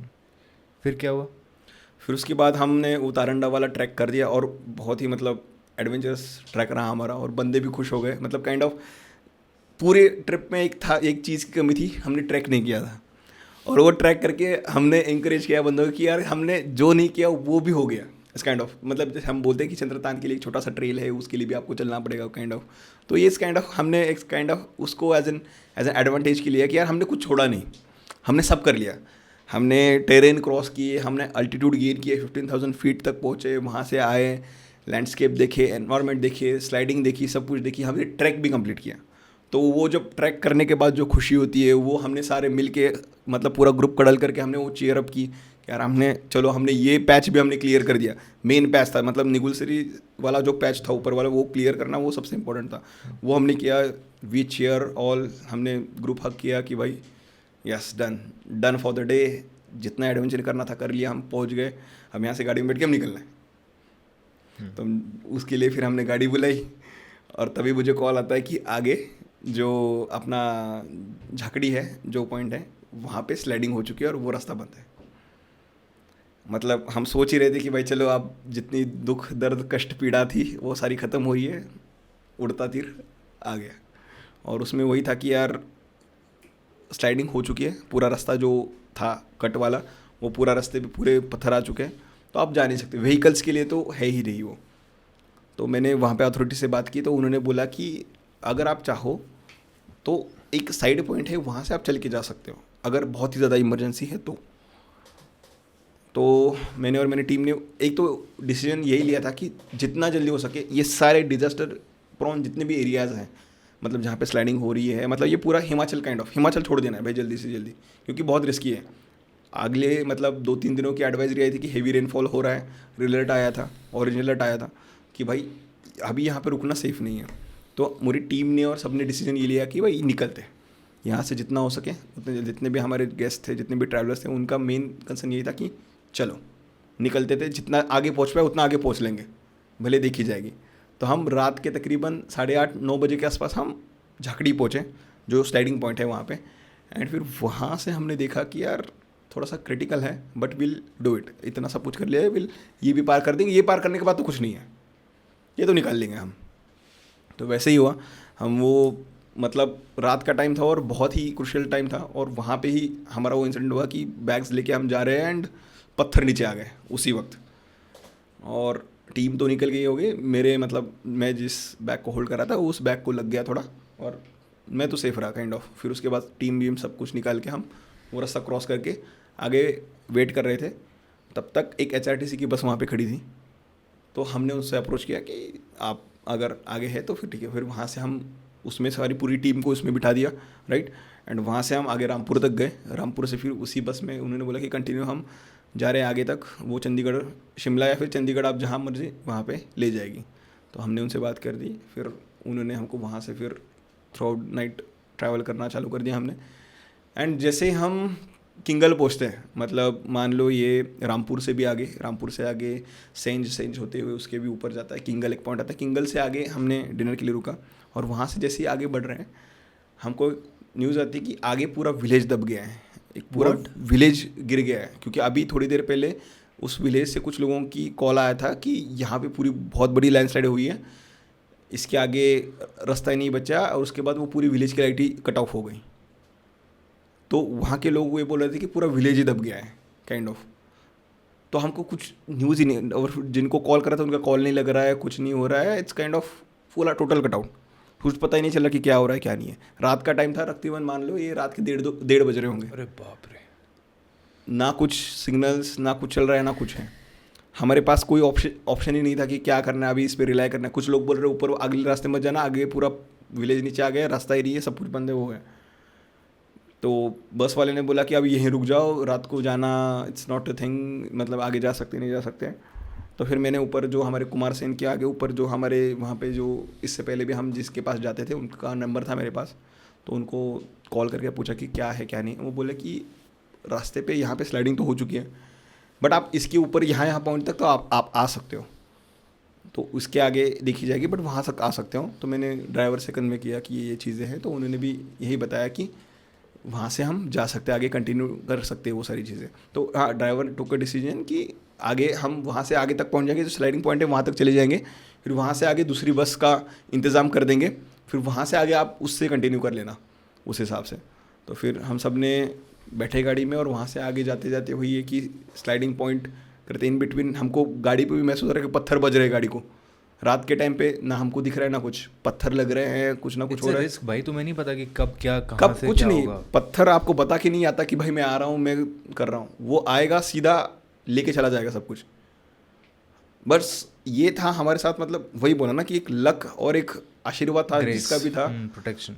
प्रोटेक्शन थी हमारे साथ कि भाई जो भी था मतलब हमारे किसी की जान पे नहीं बनाई, हर कोई वहाँ पे सेफ था। ज़्यादा से ज़्यादा कुछ ही नहीं, मतलब मुश्किल से मुश्किल बस कुछ लगी होगी खरोच खुरोच, उसके अलावा किसी को कुछ भी नहीं हुआ। तो रात के टाइम पे हम वहाँ पहुँचे। जैसे ही वहाँ पहुँचे वो पूरा रास्ता आगे का ब्लॉक था, गाड़ी वहीं रुका दी गई। एंड वो पूरा रात का जो स्लाइडिंग पॉइंट था वो भी हमने बाय वॉक पूरा क्रॉस किया है। अथॉरिटी और वो तो वहाँ पे रात के टाइम पे कोई कुछ नहीं था, हम ही अपने खुद के मालिक थे, खुद के ही सहारे थे कि भाई हमको क्रॉस करना है और हमको निकल जाना है। और जब हमको पता चला कि उस साइड बस आई है तभी हम यहाँ से निकले। तब how much role, sorry to interrupt you JD, but how much role do you think local people played in all this?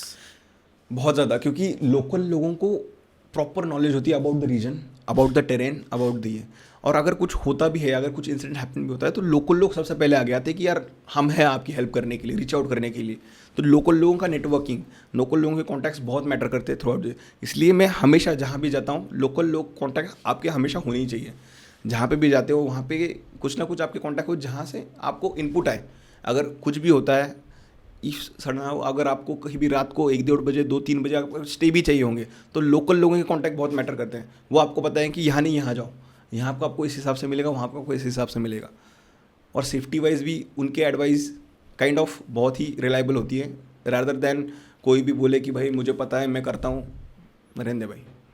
Local लोग ज़्यादा सपोर्टिव होते हैं। समटाइम्स एग्जैजरेट कर देते हैं चीज़ें कि भाई ऐसा नहीं है वैसा नहीं है, but most of the time what if अगर उन्होंने नहीं बताया होता कि उसके ऊपर से भी एक रास्ता है, आप वहाँ से आ सकते हो। एंड तो ऐसा होता कि हम मतलब राइट नाउ मैं अगर आपके सामने बैठा हूँ तो इन्फॉर्मेशन आई थी कि भाई वो वाला रास्ता खुला है, वहाँ से जा सकते, तभी तो हम गए।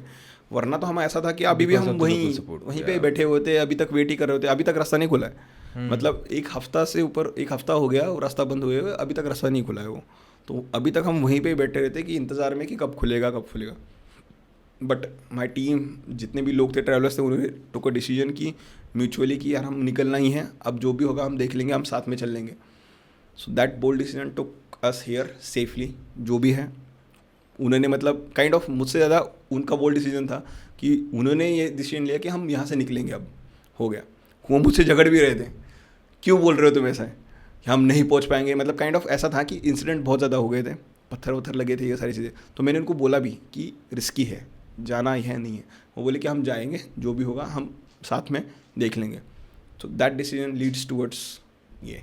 और एज अ कैप्टन मेरा फर्स्ट प्रायोरिटी रहता है कि मेनली भले ही डिसीजन कैसा भी हो, मैं हूँ साथ में, तो एक आती है कि भाई अगर कुछ भी होता है तो मेरे ऊपर प्रेशर बिल्ड होगा, कुछ भी होगा तो मेरे ऊपर काइंड ऑफ कोई ना कोई ये करने की कोशिश करेगा कि यार आपकी वजह से या फिर ये। तो एक था कि जितना भी डिसीजन ले पाऊँ तो हम एज एन कंपाउंडिंगली ले कि भाई जो भी होगा ग्रुप के हिसाब से हो। जस्ट बिकॉज आज आप यहाँ बैठे हो, सारे ट्रैवलर्स अपने घर पे बैठे हैं, it doesn't make that their decision was right. ठीक है, बिल्कुल। It was a risky decision and in my perspective it was not the right और wise decision to make. Because जब भी ऐसा कुछ होता है, अगर आपको पता है कि बाहर आपके मरने के या आपको चोट पहुंचने की प्रोबेबिलिटी ज़्यादा है, तो आप जब ऑलरेडी एक ऐसी सेफ स्पेस पे हो जहाँ पे आपको खाना मिल रहा है, राशन मिल रहा है, शेल्टर मिल रहा है, मोस्ट इम्पॉर्टेंट इंटरनेट है और लाइट है, तो आपको वहीं पे रुक जाना चाहिए। बिकॉज आपको बेसिक सर्वाइवर के लिए सारी चीज़ें आपको पर्याप्त हैं, वहाँ पे मिल रही हैं आपको। वो छोड़ के एक ज़िद में वापस जाना, I think that is also because of panic and fear only.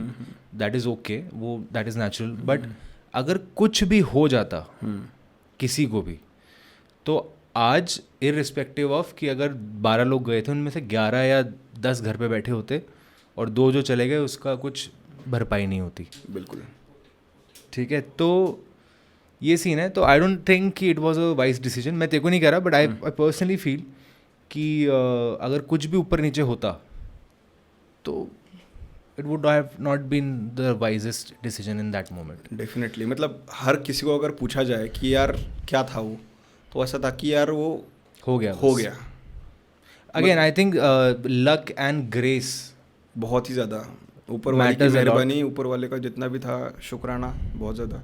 Because I think हमारा ग्रुप आ गया, बट कुछ ऐसे वहाँ के लोकल लोग भी हैं जिनके साथ में बहुत सारी डिजास्टर्स हुए हैं, जो who have lost their lives, and a lot of, I think we know an incident जहाँ पे while coming back something happened. So would you like to share? So while returning मुझे एक कॉल आता है local लोगों से कि एक इंसिडेंट हुआ है वहाँ पे, जो है लोकल बस जा रही थी, जो ऑर्डिनरी बस होती हैं, वहाँ पे पत्थर गिरे हैं, तो उनमें से कुछ लोगों की ऑन स्पॉट सडन हुई है।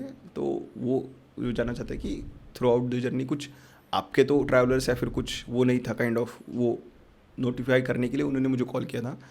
तो वो जानने के बाद वही है कि यार एकदम से डर लगा कि जिस रास्ते से हम गए हैं उसी रास्ते पे अगर ये इंसिडेंट हुआ है, इट्स काइंड ऑफ बहुत ही हॉरिफाइंग इंसिडेंट फॉर मी। तो जैसे ही सुना ऐसा लगा कि यार बहुत ही इंसिडेंट हुआ है। एंड देन सडनली पता चला कि 2 लोगों की वहाँ पे जान जा चुकी है, 2 फीमेल्स की, एक लोकल वहाँ की शायद फीमेल थी, एंड सेकेंडरी एक ट्रैवलर थे जो घूमने आए थे वहाँ पे, उनकी वहाँ पे हो चुकी है ऑन सडन डेथ। तो बहुत ही ज़्यादा ट्रैजिक मोमेंट था वो। और उसके बाद फिर हमने मतलब काइंड ऑफ डिसीजन हमारा वही था कि यार जितने जल्दी हो सके वहाँ पे जितने भी लोग हैं उनको हमने बताया कि जल्दी से जल्दी इवैक्यूएशन वहाँ से करो, उस जगह से, उस स्पॉट से जो भी था, इंसिडेंट स्पॉट था वहाँ से। एंड वहाँ से फिर जो भी था वहाँ पे लोकल लोगों ने, वहाँ पे पुलिस ने वो सिचुएशन अपने इसमें ले ली अंडर कंट्रोल। एंड फिर हम वहाँ से फिर जब मुझे पता चला तो एक काइंड ऑफ एक रहता है अपने लिए कि ट्रैवलर्स जो घूमने आते हैं, जो सोच के आते हैं कि भाई हम घूमेंगे, हम मज़े करेंगे, वो करेंगे, एक सडन चीज़ आके एक सारी चीज़ें वैनिश कर देती है। तो ये बहुत ही एक ऐसी चीज़ है ना कि अनप्रिपेयर्ड, अननेचुरल, जो भी बोल सके उसको ना हम रोक सकते हैं, ना उसको हम बोल सकते हैं कि ये किसी को लायबल ठहरा सकते हैं कि यार ये तुम्हारी गलती है, ये मेरी गलती है या फिर कुछ है। It's just happen. और इसीलिए मुझे लगता है कि जब हमको पता हो कि जब ये डिज़ास्टर्स मतलब समय चल रहा है, मतलब जब तक अभी हिमाचल एक डिज़ास्टर्स स्टेट डिक्लेयर हो चुका है currently, disaster hit state declare हो चुका है, तो वहाँ पे काइंड ऑफ जब तक ये सारी चीज़ें रिकवर नहीं होती, जितने भी रोड्स हैं वो रिकवर नहीं होते, जितने भी लैंडस्लाइडिंग पॉइंट है उतने रिकवर नहीं होते, तब तक काइंड ऑफ अवॉइड करना चाहिए लोगों को, ट्रैवलर्स को आना, जस्ट बिकॉज इट्स लाइफ का सवाल है ये। अगर आप जा रहे हो और इन अनसर्टनली कोई चीज़ होती है तो उसके लिए फिर लायबिलिटी कोई लेता नहीं है अपनी तरफ से या फिर किसी भी तरफ से। तो एक वो चीज़ है कि जब तक सिचुएशंस ठीक नहीं होती, अथॉरिटीज़ आपको नहीं बोलती कि यहाँ पे जाना सेफ़ है, तब तक रहो, जहाँ हो वहाँ घूमो, अपने आसपास घूमो, अपने पेरेंट्स के साथ रहो, वो सबसे ज़्यादा ज़रूरी है रादर दैन एडवेंचर्स। ठीक है, एडवेंचर्स बनना ठीक है, बट जहाँ पे जान पे बनिया है वो मत करना बिल्कुल भी। और कुछ चीज़ें होती हैं जो अपने हाथ में भी नहीं होते, तो आपके हाथ में है कि जब आप घर पे हो तो घर पे रहो, एक बार निकल चुके तो उसको कुछ नहीं कर सकते, यहाँ पर वहाँ पे स्टक हो गए सिचुएशन में तो उसका कुछ नहीं कर सकते। बट जहाँ पे हो अभी, अगर आपने ऑप्ट नहीं किया है, मतलब बाकी जितने भी ट्रैवलर्स हैं उनको भी कहना चाहूँगा कि अगर आप अपकमिंग प्लान कर रहे हो या फिर इस मंथ प्लान कर रहे हो तो अवॉइड करो जब तक एडवाइजरी नहीं आती निकलने की या फिर ये कुछ, क्योंकि अभी हिमाचल में रेड अलर्ट और ऑरेंज अलर्ट इशू कर चुके हैं। तो इस वजह से एक मेनली कंसर्न ये है कि स्लाइडिंग पॉइंट, क्लाउड बर्स्ट बहुत ज़्यादा बढ़ने वाले हैं, बट वो हो चुका है, अभी रिकवरिंग स्टेज पे है। बट स्टिल वी सजेस्ट कि जब तक ये एडवाइजरी आती नहीं है गवर्नमेंट से पूरी फुल फ्लेज में कि आप वापस कंटिन्यू कर सकते हो, तब तक आप अपने घर पे रहो, अपने परिवार वालों के साथ रहो। और जैसे ही ये सारी चीज़ें निकलती है, हट जाती है, रास्ते क्लियर हो जाते हैं, सारी चीज़ें वापस रिवाइव करना चालू हो जाती है, रिज्यूम होती है, तब आप आराम से घूमने आओ। Till then stay home, stay safe, खुश रहो बस। तो मुझे ऐसा लगता है कि whenever you are crossing any critical points, तो वो सब तो नियर डेथ एक्सपीरियंस ही रहे थे, but any particular incident which you can recall way you felt कि दिस इज़ इट? वैसे तो हर मोमेंट पे ही लग रहा था, क्योंकि जिस हिसाब से मैंने अपने आंखों से पहाड़ नीचे आते हुए देखे हैं, जब मैं वही बता रहा हूँ कि जब मैं पत्थर साइड में हटा रहा था, जब मेरे सर के ऊपर से पत्थर गया जिसकी हवा मैंने महसूस की है, कि भाई something मेरे सर पे in ऊपर से there, गया yeah. है, राइट। एंड जब मेरे सामने हमारे उस्ताद जी को पत्थर लगे हैं, वो करके हमने उनको साइड में निकाला है, तब एक हुआ कि भाई मैं एक आधा इंच आगे पीछे भी होता तो कहीं ना कहीं हिट करके मैं निकल सकता था, ख़त्म। तो बहुत सारे इंसिडेंट है, जब वो इन बिटवीन बैग वाला इंसिडेंट, रात के टाइम पे ना पत्थर दिखा ना कुछ दिखा, सीधा आके हिट कर दिया, बट जस्ट बिकॉज मैंने जस्ट आवाज़ जस्ट सुन के कि भाई कुछ तो है, and मैंने जस्ट बैग ऊपर उठाया, जस्ट बैग को हिट करके वो साइड चला गया। तो कोई कुछ नहीं कह सकते, कभी भी कुछ हो सकता है। तो हमेशा वो था कि भाई जान अपने हाथ में ही थी, मतलब हाथ खोल दो और छूट जाएगी, ऐसा ही था। बट वही है कि शुक्राना है बहुत ज़्यादा कि थ्रू आउट द जर्नी जहाँ तक था, हनुमान जी का आशीर्वाद था कि हम सेफली एक काइंड ऑफ एक प्रोटेक्शन वाइब में और वो इन्वायरमेंट में थे कि हमें हमारे ऊपर एक वज्र जैसा एक कुछ शक्ति थी जो हमको प्रोटेक्ट करती रही, और हम उस पूरे इंसिडेंट से हम पार होते गए। तो बहुत ही ज़्यादा ये मतलब हमारे लिए और पूरे टीम के लिए भी एक ये है कि भाई हम पहुँचें, हम सेफली पहुँचें, पूरी टीम सेफली पहुँची, और हम बहुत ही ग्रेटफुल है उसके लिए, सारी चीज़ों के लिए जो भी हमको मिला है, जितना भी हमको पहाड़ों ने दिया है वो भी ग्रेटफुल है। और जो भी जब ये सारी इंसिडेंट होते हैं, जब ये स्लाइडिंग वाले इंसिडेंट होते हैं, वो भी है कि भाई वो पहाड़ी समझा रहा है तुम्हें कि जितना मैं शांत दिखता हूँ उससे भी रौद्र में हो सकता हूँ, तो जितना हो सके उस हिसाब से रहो। मतलब एक होता है ना, एक लोगों का भी होता है ना कि एक आइडियोलॉजी की सुकून है, सब कुछ है। लोगों को होता है कि पहाड़ों पे घर होगा मेरा, थैंक्स टू इंस्टाग्राम रील्स। हाँ यार, मतलब वही है कि मतलब बहुत ही हैपनिंग जगह है, पहाड़ों पे मेरे को सुकून कहाँ मिलेगा, पहाड़ों पे मिलेगा, मेरा घर कहाँ होगा, पहाड़ों पे होगा। तो जब तुम घर पहाड़ों पे लेते हो, जब कुछ लेते हो, तो ये सारी चीज़ें ध्यान में रखना है कि आपको बस 1-2 दिन के लिए नहीं रहना है, सालों साल वहाँ पे रहना है। जो भी चीज़ें रिक्वायरमेंट की जगह मतलब चीज़ें चाहिए होगी वो अपने घर तक खुद के चल के जाके लेके पहुँचाना है। पानी सप्लाई जो भी चाहिए वो उठा के लेके पहुँचाना है वहाँ पे, रादर दैन जस्ट बटन दबाया सब कुछ आ गया, जोमेटो ब्लिंकिट वो नहीं चलता। जो भी है वहाँ पे खुद से सर्वाइव करना एक अलग गेम है, रादर देन जस्ट फैंटेसाइजिंग कि मैं खिड़की खोलूँगा और वहाँ पे नज़ारे ही नज़ारे होंगे, जितना मन चाहा, मतलब राशन घर पे पड़ा होगा, ऐसा नहीं होता। रियलिटी बहुत अलग है। पहाड़ों पे तुमको डेली वॉक, डेली ये सारी चीज़ें करनी पड़ती है, फिज़िकली इम्प्रूव होना पड़ता है, मेंटली इम्प्रूव होना पड़ता है खुद से। पहाड़ तभी तुम्हें अपनाएगा जब तुम पहाड़ों को अपनाओगे। बस 1-2 दिन पहाड़ों पे रह के नेचर देख के वो मोक्ष की प्राप्ति नहीं होती। वो पहाड़ एक दिन तुम्हें दिखाएगा कि मोक्ष की प्राप्ति कैसे होती है। तो उसके लिए भाई थोड़ा माइंडली प्रिपेयर्ड रहो, कैसे जाना है, प्रिकॉशंस लो, एंड उस हिसाब से अपने प्लान्स बनाओ। Very well said. Bagi, when you came back to safety in this safe zone, जैसे जैसे तुम नीचे दिल्ली की तरफ बढ़ते आ रहे थे, and then you finally came to your house, what did you felt? यही था कि भाई जिंदा वापस आए, काफ़ी है। उसके अलावा कोई ये नहीं था कि यार ये चाहिए था, वो चाहिए था, कुछ नहीं है। जैसे है वैसे गए, जैसे गए वैसे वापस आए, जिंदा काफ़ी है। क्योंकि पिछले 3-4 दिनों में जो मैंने देखा है, जितने इंसिडेंट देखे हैं, जितने हादसे मैंने अपने आँखों में देखे हैं, मतलब आँखों के सामने देखे हैं, उस सारे हादसों से होके मैं वापस आया हूँ ज़िंदा। तो मेरे लिए वही सबसे बड़ी गिफ्ट है कि मैं वापस हूँ, एंड अभी सेफली अपनी फैमिली के साथ रह सकता हूँ, बैठ सकता हूँ। इट्स काइंड ऑफ थिंग कि शुक्रान, बहुत थैंकफुल है। And in such situations, JD, how do you take the right decisions? कोई इंसान सही डिसीजन कैसे ले सकता है इतनी सिचुएशंस में होके?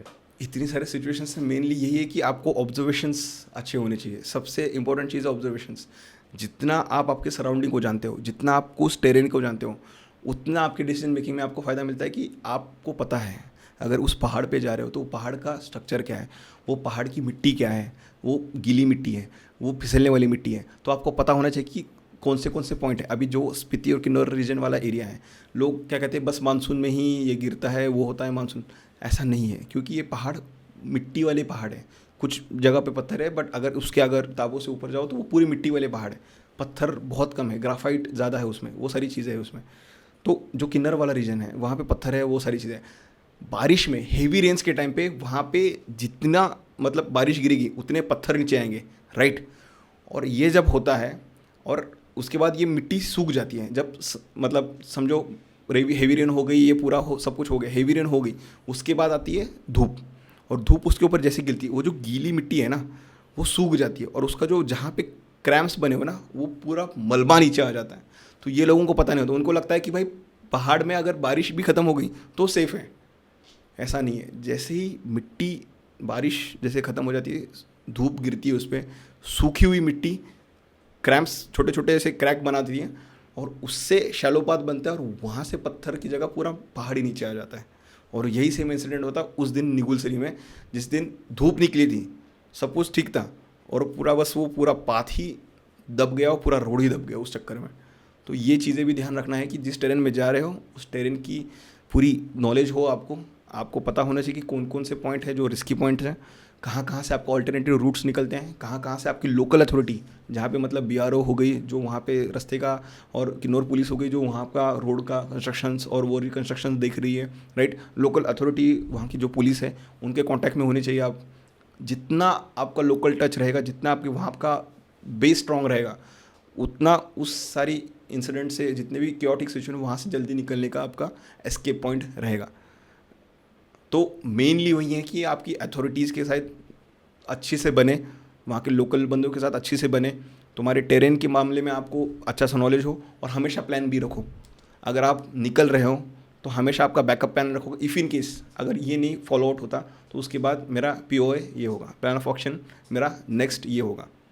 तो आपके पास हो कुछ ना कुछ, रादर देन बस बोलने की अगर अब तो मेरे पास पता नहीं है कुछ है, आपके पास प्लान ऑफ एक्शन होना चाहिए। So you are saying, just to summarize what you just said, आप कह रहे हो कि to take the right decision एक इंसान के पास में जितना हो सके उतना डेटा या नॉलेज या इन्फॉर्मेशन होनी चाहिए उस चीज़ के बारे में जिसके लिए उसको डिसीजन लेना है, राइट। जिस हिसाब से वो अपने डिसीजंस को या फिर अपने एक्शंस को इवैल्यूएट कर पाएगा टू इट्स कॉन्सिक्वेंसेस, एंड वो वाला डिसीजन ऑप्ट करना चाहिए कैलकुलेट करके जिसमें सबसे ज़्यादा कम रिस्क हो। बिल्कुल, right. End of the day वही मैटर करता है कि जितना आप अपने जितने सराउंडिंग में आपके लोग हैं उनको कम से कम रिस्क में डाल के उस सिचुएशन से आप निकल पाते हो, तो वो ज़्यादा मैटर करता है end of the day. This one of my last question JD, अभी मनाली का जिक्र आपने किया, कोई है कनेक्शन में मनाली से अभी जिससे बातचीत हो रही हो और जो लाइव अपडेट्स दे रहा हो कि वहाँ पे क्या सिचुएशन है? Do you know about that? हाँ, मेरे कुछ दोस्त हैं वहाँ पे फंसे हुए हैं, मतलब कुछ पिछले दिनों से फंसे हुए थे, अभी वो वहाँ से निकल गए जस्ट बिकॉज इतने दिन से वहाँ पे फंसे हुए थे। वहाँ पे ना इलेक्ट्रिसिटी का सप्लाई मतलब कट आउट हो गया था काइंड ऑफ। बाकी तो आपको पता है कि पानी इतना सारा हो गया है, रास्ते cut out, channels cut out हो गए, राइट। तो उन्होंने वो रास्ते जो है चल के क्रॉस किए हैं। मनाली से वो बाय वॉक कुल्लू तक गए हैं, मतलब इन बिटवीन कुछ पैचेस में लेके कुछ लोगों ने छोड़ दिया ऐसे ऐसे करके, क्योंकि स्लाइडिंग वाला पॉइंट है, रास्ता ही नहीं है, मतलब काइंड ऑफ रास्ता। कुल्लू से फिर मंडी मतलब भावानगर क्रॉस करके वो पूरा ये अपना आगे तक कुल्लू तक पहुँचे, कुल्लू मनाली। तो ये पूरा मतलब मान लो एक 80 किलोमीटर का 70-80 किलोमीटर का जो टोटल रास्ता है, वो रास्ते मतलब बंदों ने बहुत सारे लोगों ने चल के क्रॉस किए है ना।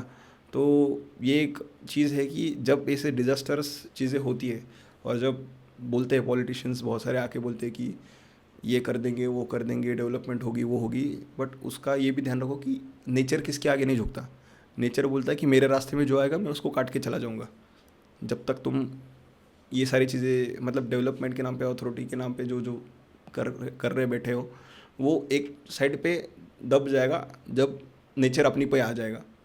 तो वो है कि अपडेट्स जो भी है रिसेंटली जो मनाली के हैं, वो तो वही है कि रास्ता रिस्टोरेशन का काम चल रहा है, अथॉरिटीज़ काम पे लग गई हैं। हो सकता है कि कमिंग 10-15 दिन में वो रास्ता रिस्टोर हो जाए सारे मनाली वाले, मतलब बेसिक फैसिलिटीज़ के लिए, रास्ता जाने आने के लिए।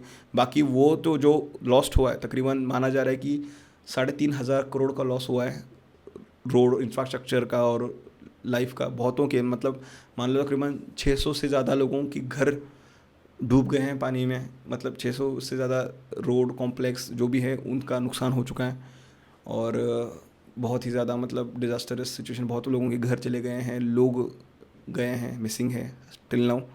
तो उन सब के लिए भाई प्रे कर सकते हैं कि वो मिले जल्दी से जल्दी, और अथॉरिटीज़ जल्द से जल्द इसका कुछ ना कुछ एक परमानेंट सोल्यूशन निकाले, रादर दैन जस्ट बोलना कि हम ये कर देंगे वो कर देंगे। कुछ ऐसी सुविधा हिमाचल, उत्तराखंड, जम्मू कश्मीर, पंजाब, जो भी ये अभी अफेक्टेड एरियाज़ हैं, उन सब के लिए एक सिचुएशन लेके आए जो वहाँ पे मतलब एक अलार्म सिस्टम, एक अलर्ट सिस्टम, या फिर एनीथिंग जो मतलब उससे पहले ही विलेज को या फिर गांव को, जो भी रीजन है, उसको इवैक्यूएशन का टाइम मिले, क्योंकि कुछ गाँव को तो इवैक्यूएशन का भी टाइम नहीं मिला है। तो मैं चाहता हूँ कि ये सारी चीज़ों को मद्देनज़र रखते हुए कि आप एक तो जितने भी पहाड़ है, हिमाचल, जम्मू कश्मीर रीजन, उत्तराखंड, जितने भी रीजन, उसके एक बार सर्वे करवाओ कि किस किस पहाड़ पे कितनी कितनी कैपेसिटी वाले वाटर स्टोरेज है, क्या है, और कब कब की वैलिडेशन है, कब कब तक ये पहाड़ उसको रोक सकते हैं। और अगर आपको लगे पता कि अभी इससे भी मनी महेश यात्रा पे भी बहुत ज़्यादा इफेक्ट हुआ है, वहाँ पे क्लाउड बस्ट हुए, लगातार 3-4 दिन लगातार क्लाउड बस्ट हुए हैं, तकरीबन वहाँ पे ही माना जा रहा है कि 250 के 300 लोगों की वहाँ पे बह के या फिर क्लाउड बस्ट में फंस के उनकी जान जा चुकी है। तो उसका अभी तक जो भी है आंकड़ा अभी तक बाहर नहीं आया, बट बहुत ही ज़्यादा रिस्की सिचुएशंस है। ट्रैकर्स कम्युनिटी भी है, जितने भी है जो लोग बोलते हैं कि हम ट्रैक्स करना है, वो उनके लिए भी एक अथॉरिटी एक बनानी चाहिए, एक चैनल बनाना चाहिए जिनको ये सारी न्यूज़ मिलती रहें कि भाई इस रूट पे जा रहे हो तो ये चीज़ें का खतरा हो सकता है, ये अलर्ट पहले से ही आ जाए, और वहाँ की जो लोकल अथॉरिटी वो पहले ही मना कर दे ये ना करें। तो ये एक बेसिक चीज़ें हैं जो लोग चाहते हैं कि उनको मिले, पहले ही इन्फॉर्म कर दिया जाए, रादर दैन जस्ट सारे जा रहे हैं तुम भी जाओ। ये करने से अच्छा एक बेस लाइन ड्रॉ करो जहाँ इतने ही टूरिस्ट जा सकते हैं, इससे ज़्यादा वैली में अलाउड ही नहीं है किसी को भी।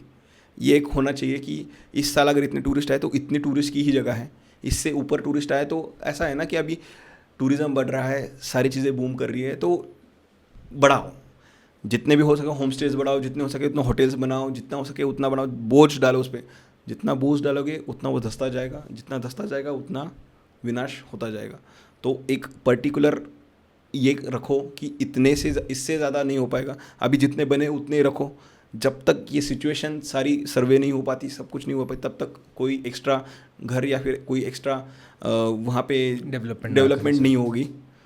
जितना है उसका रिस्टोरेशन करो पहले, एंड देन एक सिस्टम ऐसा बिठाओ जहाँ से मतलब आपको आपको पता चले, अलार्म जो भी आपको नोटिफिकेशन हो वो पहले ही आपको पता चले, जिससे इंसानी लाइफ और जो भी वहाँ पे लोग रह रहे लोकल लोगों की लाइफ, और जितने भी कैटल्स है, जितने भी बहुत सारे मतलब बहुत सारे मतलब रिसोर्सेस के साथ साथ बहुत सारे एनिमल्स का और सबका बहुत ज़्यादा हुआ है, तो उनकी भी जान उतनी ही मैटर करती है, क्योंकि वो वहीं के रहवासी है, वो उनका जंगल है, वो उनका एरिया है, और वहाँ से ही वो वैनिश होते जा रहे हैं जस्ट बिकॉज ऑफ ये डेवलपमेंट और वो सारी चीज़। बहुत सारे पंछी है जो हिमाचल में थे पहले, वो अभी है ही नहीं, वैनिश हो गए, जस्ट बिकॉज टावर इतने सारे बढ़ गए, नेटवर्क कनेक्टिविटी आ गई, हर जगह इंसान को पहाड़ों को जाके हर जगह नेटवर्क चाहिए। जब तक उसको रील स्क्रॉल नहीं करता तब तक उसको सांस नहीं आती, पहाड़ों पे भी जाए तभी भी। तो है लोग जिनको हर जगह कनेक्टिविटी, हर जगह फैसिलिटी बैठे बैठे चाहिए, वाईफाई नहीं मिला तो लोगों को सांस आना बंद हो जाती है। तो उसके लिए भी देखना पड़ेगा। अगर आप आ रहे हो पहाड़ों पे तो मेरा तो मानना ये है कि फ़ोन अपना घर पे रखो, 1-2 हफ्ते रहो, और उसके बाद जो मिलेगा ना वो लेके जाओ साथ में, सुकून, उसको कहते हैं सुकून। वो सब कुछ लेके जाओगे, लैपटॉप लेके जाओगे, ये लग जाओगे, वहाँ जाके मीटिंग करते बैठोगे तो फिर वही है आपका जो आपका चल रहा है वहीं चल रहा है, बस उसको बस एक टर्म्स दे दिया कि सुकून है तो वहीं है, ये है, स्टेटस डालने के लिए बढ़िया लगता है, बट आप एक्चुअल में वहाँ पे जब रहते हो without network, without connections, anything, just आप और पूरा खुला आसमान, और ये ऊपर से जितनी भी चोटियाँ दिखती है वो अगर तुम देखोगे, एक नया जीने का पर्सपेक्टिव आ जाता है, एक नया तुमको एक आशा मिलती है जीने की। तो मैं चाहता हूँ कि वो मिले, और वो एक्सपीरियंस करने के लिए आपको सारी चीज़ों का ध्यान रखना पड़ेगा, सिचुएशन का ध्यान रखना पड़ेगा, एंड प्लस अपना माइंड उस हिसाब से प्रिपेयर करके आना पड़ेगा। जस्ट बिकॉज सबको दिखाना है, दिखावा की ज़िंदगी पहाड़ों पे नहीं चलती, जीने की जो चाह होती है वो पहाड़ दे देगा, जस्ट बिकॉज आपके में वो होना चाहिए।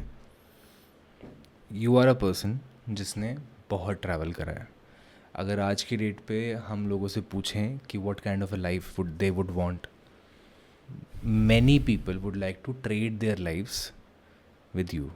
ठीक है, बहुत सारे लोग देर से आज अपनी ज़िंदगियाँ स्विच करेंगे या ट्रेड करने को रेडी होंगे just because you travel like literally always travelling, right.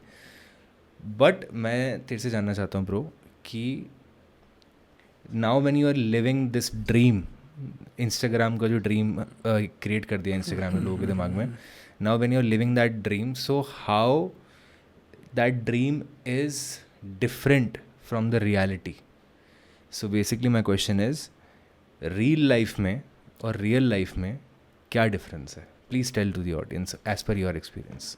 हाँ, क्योंकि बहुत सारे लोग कहते हैं ना कि यार तू तो अपनी ज़िंदगी की मतलब जो बेस्ट लाइफ है वो जी रहा है, काइंड ऑफ बनी लाइफ, जो घूमता है, एंजॉय करता है, सारी चीज़ें, नए नए कल्चर, नए नए एक्सपीरियंसेस लेता है, ये बढ़िया. और मैं खुद पर्सनली एडमायर करता हूँ कि मैं ये लाइफ जी रहा हूँ just because I choose this life. बहुतों को नहीं होता, बहुतों का होता है कि अपना जॉब है, फैमिली है, सब कुछ है. मेरी भी है. मैं ये नहीं बोल रहा हूँ कि मैं जब ये कर रहा हूँ, ये घूम रहा हूँ, ये कंटिन्यू मैं अपनी फैमिली को छोड़ रहा हूँ या फिर मैं अपनी सारी रिस्पॉन्सिबिलिटी से भाग रहा हूँ ना. मैं सब कुछ रिस्पॉन्सिबिलिटी के साथ मैं ट्रैवल कर रहा हूँ, मैं घूम रहा हूँ और इतनी सारी एक्सपीरियंसेस ले पा रहा हूँ. मेरे लिए मेन क्वेश्चन ये होता है लोगों का कि यार एक ही जगह पे इतनी बार कैसे घूम सकता है, या फिर इतना घूम के बोरियत नहीं हो जाती. क्या चीज़ है जो तुझे मतलब हमेशा करेजियस या फिर इतना मतलब लाइवली रखती है कि तू हमेशा हंसते रहता है, तू हमेशा घूमते रहता है? क्या चीज़ है वो?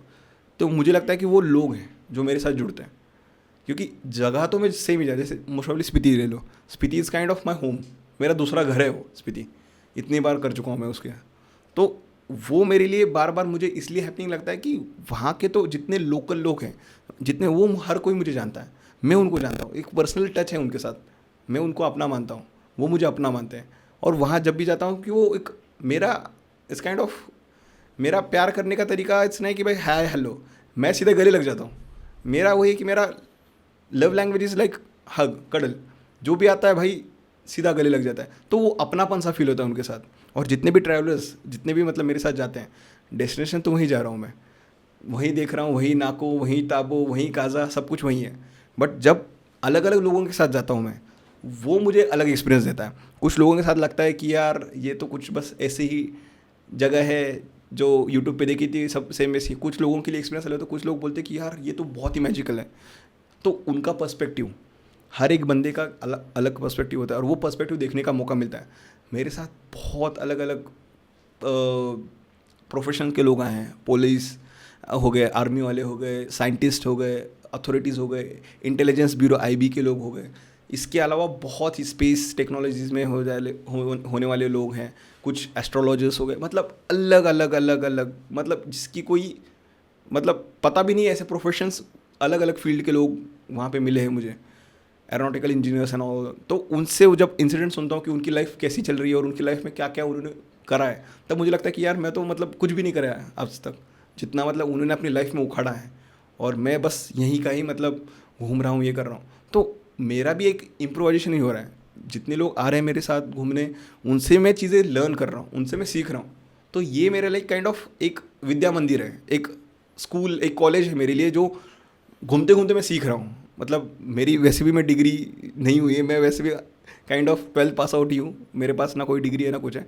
But this gives me whole life. मतलब एक्सपीरियंस जो मिला है ना मुझे, travel gives you whole experience about each and everything aspect of life.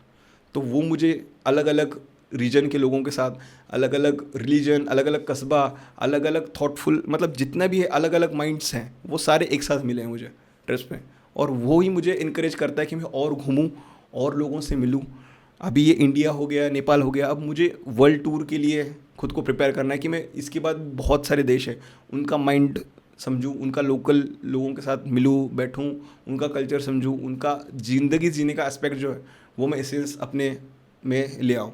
तो उससे ही मैं जितना हो सको उतना इम्प्रूव हो पाऊँगा, उससे मैं सीख लूँगा, उससे ही मैं अपने ग्रोथ आगे कर पाऊँगा. तो ये मुझे हमेशा इनकरेज करता है कि मैं इससे ही आगे बढ़ूँगा. और यही चीज़ है जो मुझे हमेशा खुशी देती है कि मैं अभी नहीं तो अगली बार और अच्छे लोगों से मिलूंगा, और बढ़िया लोग मिलेंगे, और बढ़िया एक्सपीरियंस मिलेगा मुझे। भले ही जैसा हो, खुश है, लोग आते जाएंगे, एक्सपीरियंस देते जाएंगे, आप उनमें खुशियाँ बांटते रहो, वो आपको खुशियाँ बांटते रहेंगे। वही लाइफ है। जितने लोग टकराएंगे उनसे गले मिलो खुले बाहें फैला के, बस और कुछ नहीं चाहिए। बस प्यार से गले लग जाओ, झप्पी पाओ, ज़िंदगी खुश रहो। Cool. With that being said, JD, thank you so much for coming today for this episode and sharing your experience with the audience. Thank you. And any last message that you have for the audience? हमेशा मतलब ऐसा है कि life में travel करना मत छोड़ना। Travel आपको घूमने का तजुर्बा देगा, एक्सपीरियंस देगा, सारी चीज़ें देगा, but travel responsibly, travel mindfully, and environment को और जितने भी आसपास के जो स्पेसीज़ है उसको ध्यान में रख के, सिचुएशंस को ध्यान में रख के आप घूमो, और ज़िंदगी का जो एसेंस है वो ट्रैवल से जीते रहो और बाकियों को जीने दो। Thank you Thank you so much, bro. Thank you so much.